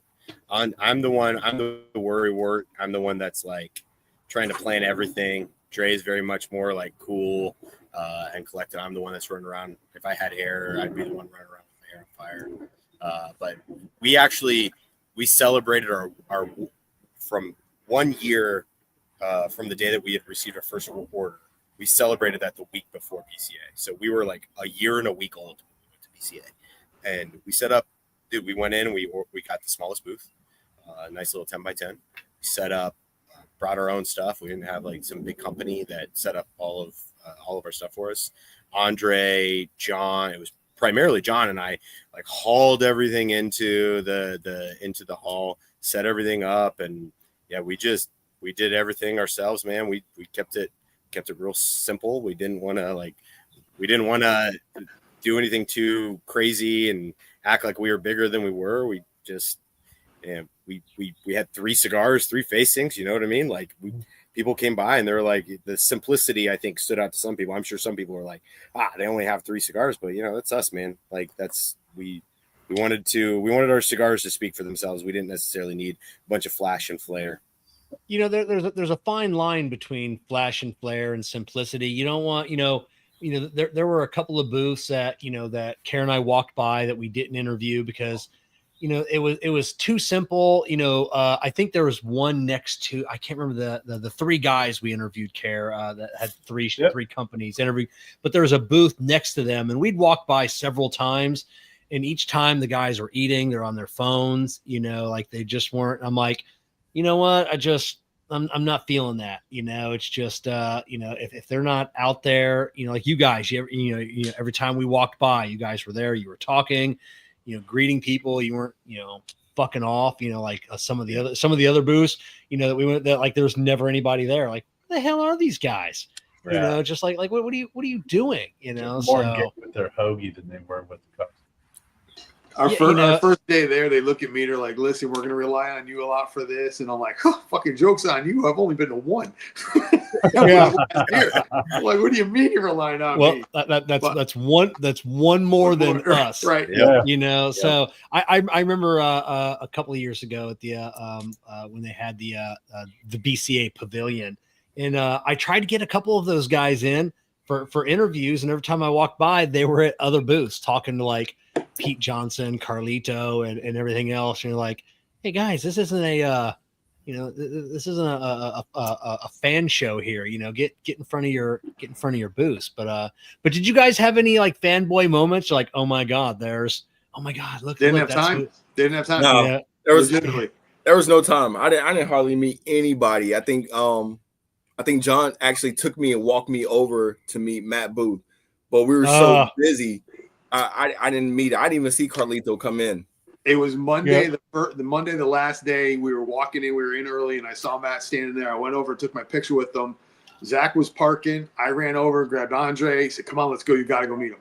So he met him, brought him some cigars. They bullshit a little bit. Then I got back to the booth. Zack shows up, so I grabbed him and our friend G that was with us.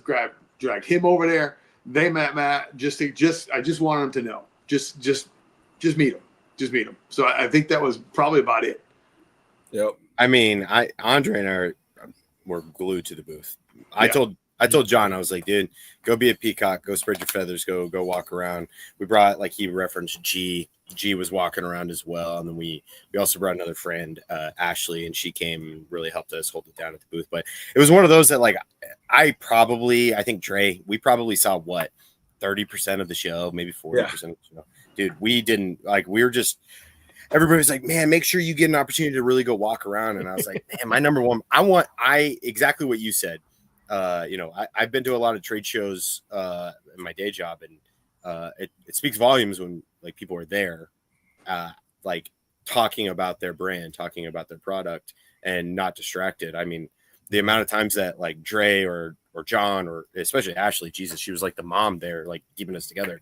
We're like, hey, Zack, go take a minute, go get something to eat. Cause I was just like, I was trying to just stay focused the entire time. But it was one of those, man. I gotta put you on blast, man. Like I think by far though, I think the highlight of the event for me was the fact that Zack didn't recognize Hall of Famer, NFL player Ed Reed.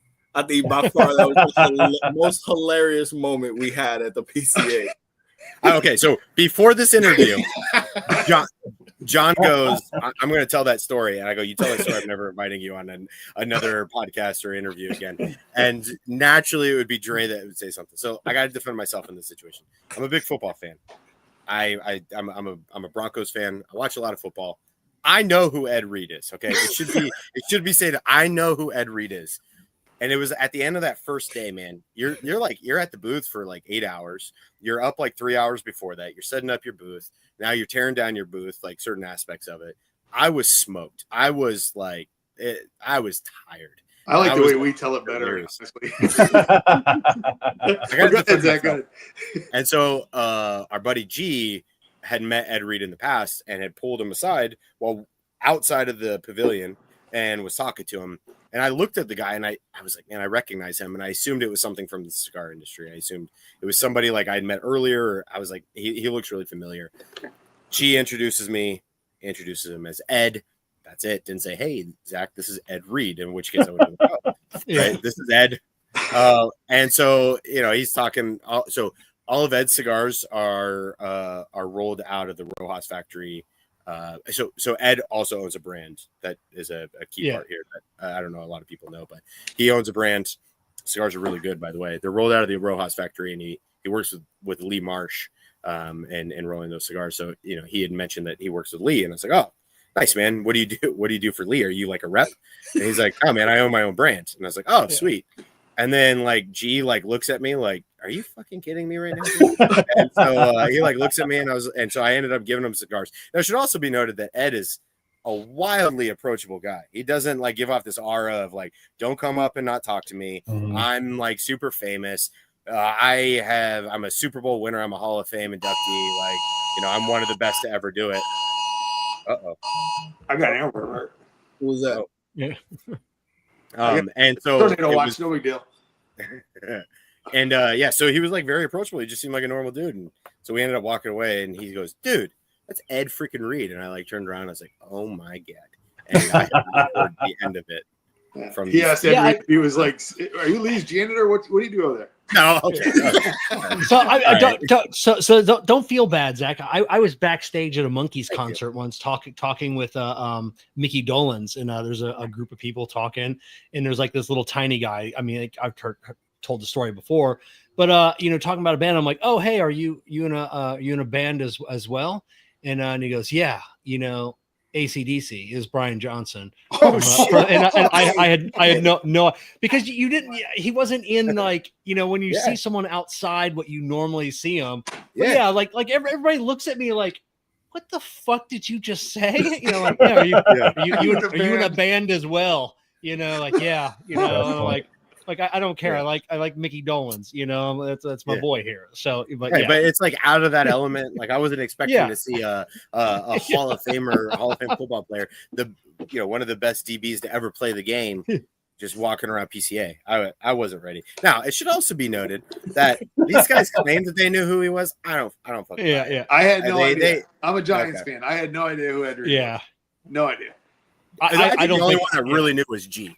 Yeah. I was trying to keep my cool. I was just like, how you doing? Okay, you knew? Okay. Yeah. Oh, I knew. We knew. You didn't know. Yeah.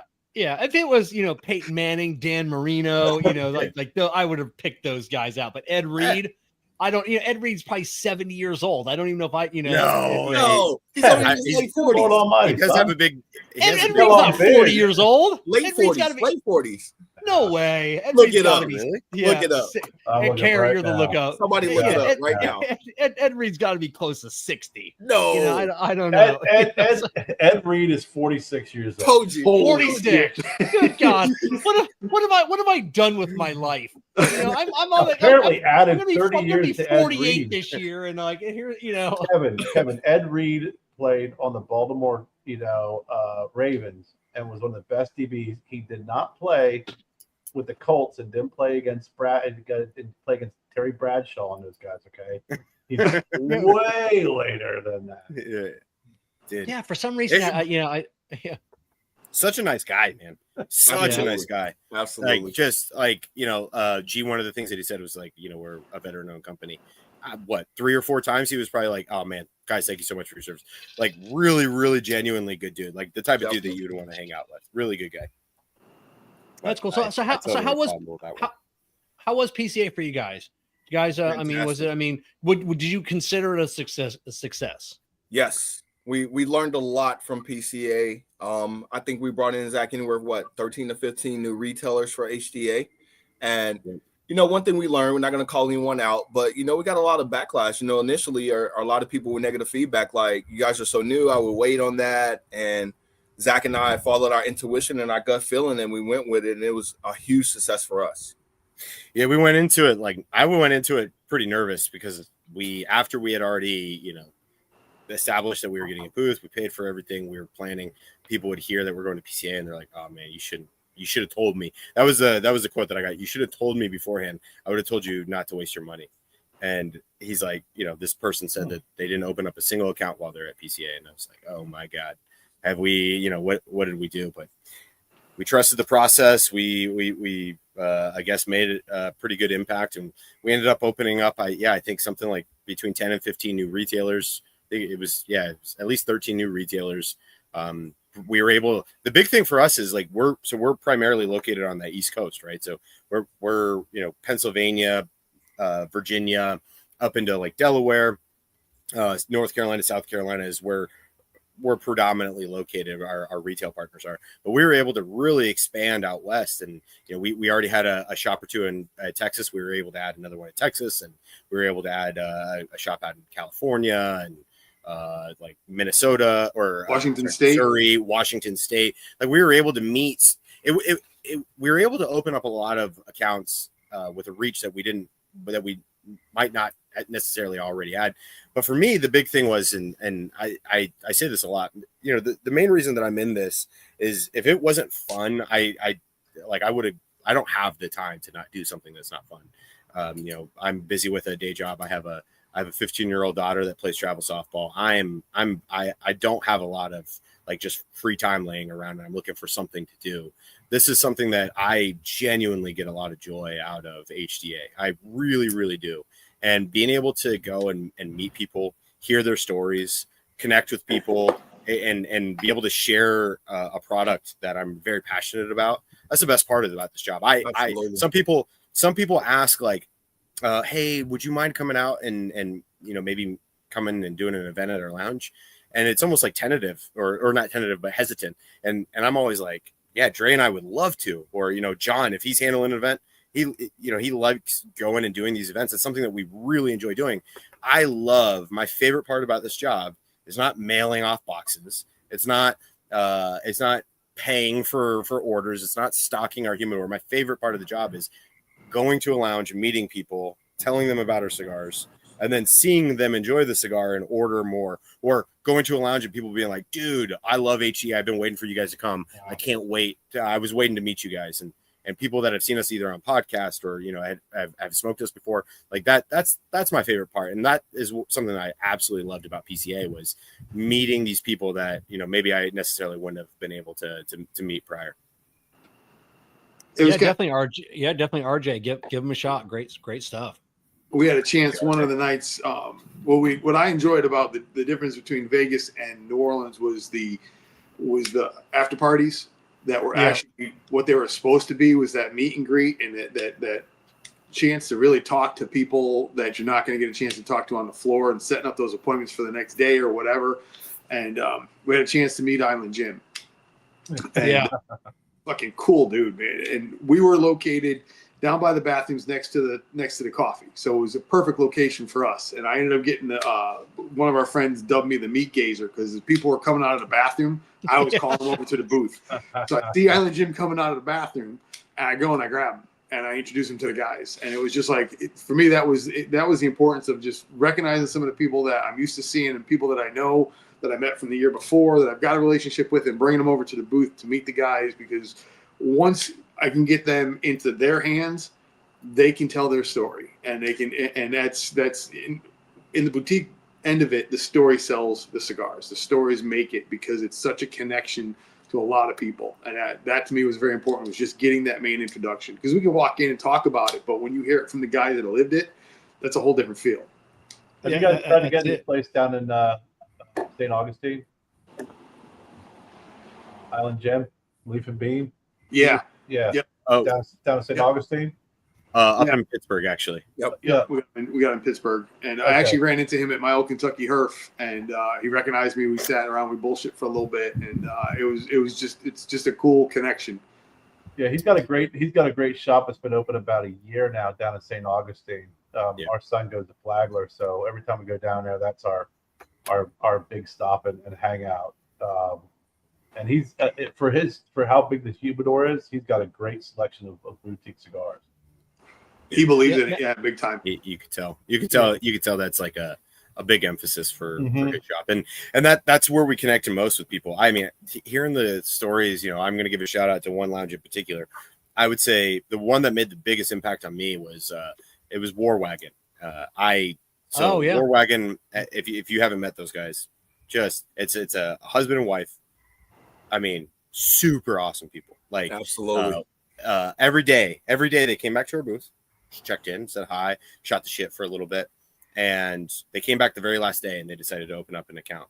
And it was very much like it feels like we created a really special connection with them.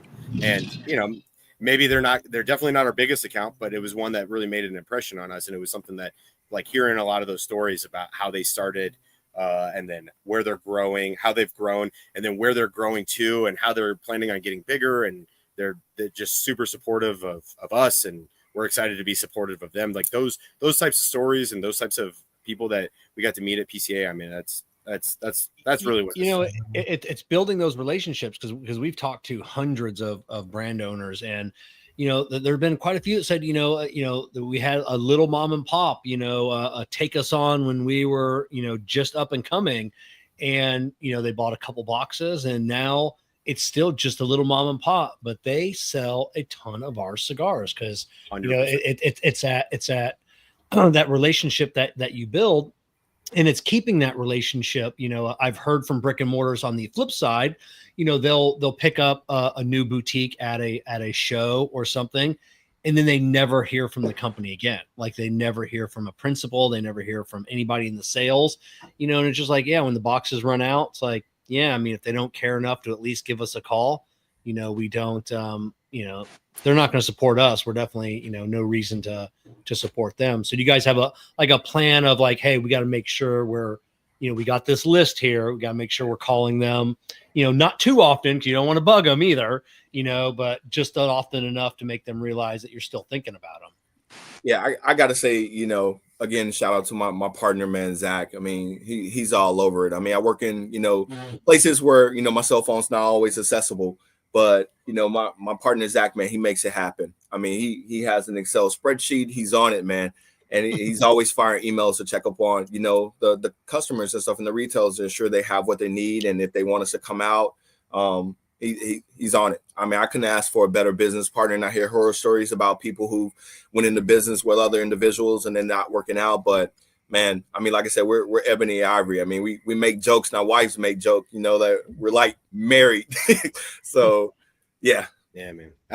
It's that's something that's important to me too. Like every single one of our retailers has my personal cell phone number, and I will say that we end up shipping out more orders based off of text messages than we do of official emails coming from a corporate office or anything like that. I like to constantly check in with people, see how they're doing, not only just based off of HDA stock, but if there's anything I could help out with, if there's anything that they have questions on, if there's really anything that we could do. And I mean, like you said, the mom and pops are what grew us. We're a mom and pop, if you will, right? That is what has supported us over the last 14 months. And that's what's allowing us to continue to grow and continue to do what we like. And so we want to be super supportive of them. John is the only HDA employee, if you will. He's our only rep, and he covers South Carolina, and it's John, Andray, and I, and that's it. And we do everything. You got to give a shout out to Ashley. She will kill you if you don't. Ashley helps out with a lot of events that we do. That is true. Ashley is so she's located here in this area, and she's actually a mechanic as well. And so when she is able to get out of the shop, she comes out and helps us do some events. She's helped us here in the past, and she's going to be helping Dre with an upcoming event here too. So we always try, and anytime she has the opportunity, we always try and bring her out because she's a great help too. But I mean, it's like we handle everything ourselves, and I would say we don't have a single retailer that sells our cigars that has not heard from me at least on a monthly basis, one way or another, just to check in and just see how we're doing. And so I think a good example is Phantom Fury, right? So Phantom Fury, we funded Phantom Fury back in February, I believe, and the idea was we wanted it to be a 4th of July release. 4th of July is like it's a holiday that means a lot to Andray and I, means a lot to the company. And so when we decided that we wanted to do this, our plan was we are going to go to retailer number one, the very first retailer that brought us on, and ask, would you like to buy Phantom Fury? This is a retailer exclusive. This is a thank you to everybody that has helped us grow. And we went through from order, shop number one that brought us on all the way through the very last shop, and offered it to them. And now what that meant is that there was a lot of shops that have recently brought on HDA that we have not, that we're sold out of Phantom Fury. All of our boxes are 100% sold. Oh, wow. and it hasn't even arrived in the States. And that's like a testament to the shops that are continuing to support us and are really excited about what we're doing. And, you know, I mean, reality, I wish I could go back and maybe order a couple hundred more boxes. But we reserve that for the people that were there and have grown with us and were with us. That shop number one that opened us a week after we received our very first order. And, you know, they got access to Fan Fury, where, you know, some of our newer shops, unfortunately, we were already sold out. We didn't have an opportunity, but we wanted to make sure we take care of those that grew with us. So now our next run that we do, it's going to be the exact same thing for the people that are with us now too. Right. So right on. Man, I can't believe it's been 2 hours, 4 minutes. Right. I mean, this night has flown by. We definitely want to thank you guys for coming on, spending a couple hours your Monday night with us. Anybody watching tonight, listening to the podcast next week or so, down in the show notes, podcast description, all the social media links for HDA cigars. If you guys want to find them, you guys do have. I think I saw on your website you have a retail finder, right? If you we do. if you go on your okay, so definitely head over there, find the local brick and mortar shop near you. If you've smoked their cigars and your local brick and mortar shop doesn't carry them, you know, definitely, you know, ask them why not, you know, again, convince them to maybe bring them in, give them a shot. So we have Kerr. Sorry, I was just going to say that we have a brick and mortar retail location. We also have a couple of our retailers that are exclusively online as well. One of which is an account that, you know, John and I are John is really close with, and we're really close with, which is a Toro Cigar Company. So they're exclusively online, and so they're like think of it as a boutique online. So they only work really with boutique brands. They have really helped support us and help grow us, and they're the reason why there's a lot of people that live on the West Coast where we don't have a current shop have been able to try HDAs because of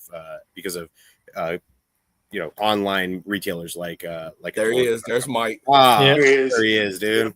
So yeah, go to Toro Cigar, pick some up, and then, like I said, if you're digging them, definitely you know, not to take any business away from them, but go into your local brick and mortar and be like, hey, you know, I got these online, you know, these are great cigars, you know, you guys should think about, you know, I'm getting them. And then if you do enjoy HDA cigars, if you have one, the simplest thing you can do is social media. Social media is so big, you know, on boutique cigar companies in general, but especially boutique cigar companies.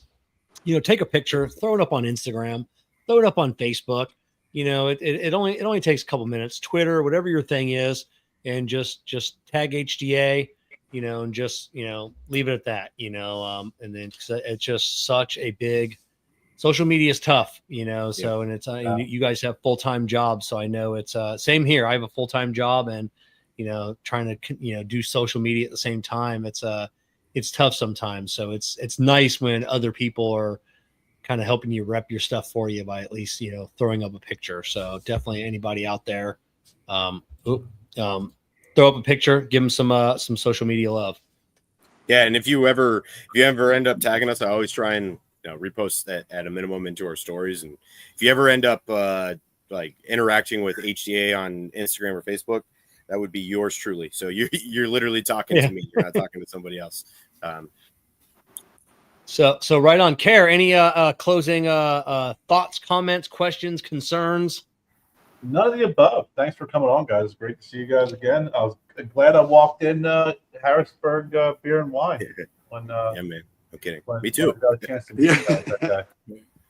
Yeah, greatly appreciated, guys. It's always a pleasure. Oh, you're very welcome. Make John, sure you follow Papa John. Sorry, yeah. Kev, but John, whenever you're up in Greenville or Simpsonville, up in the upstate as they call it here. Yeah, for sure. You know, ding me and we'll connect. Yeah, for sure. Absolutely. Yeah, and if any of y'all are ever down in the Sarasota area, you know, Sarasota, Tampa, Fort Myers, you know, hit me up. You know, we'll at least meet up for a cigar, even if you're down here on vacation or something. So, but yeah, everybody, make sure you're following Cigar Prop, Stogie Road Cigars on all the social medias, as well as HDA Cigar. Like I said before, video description tonight, podcast description.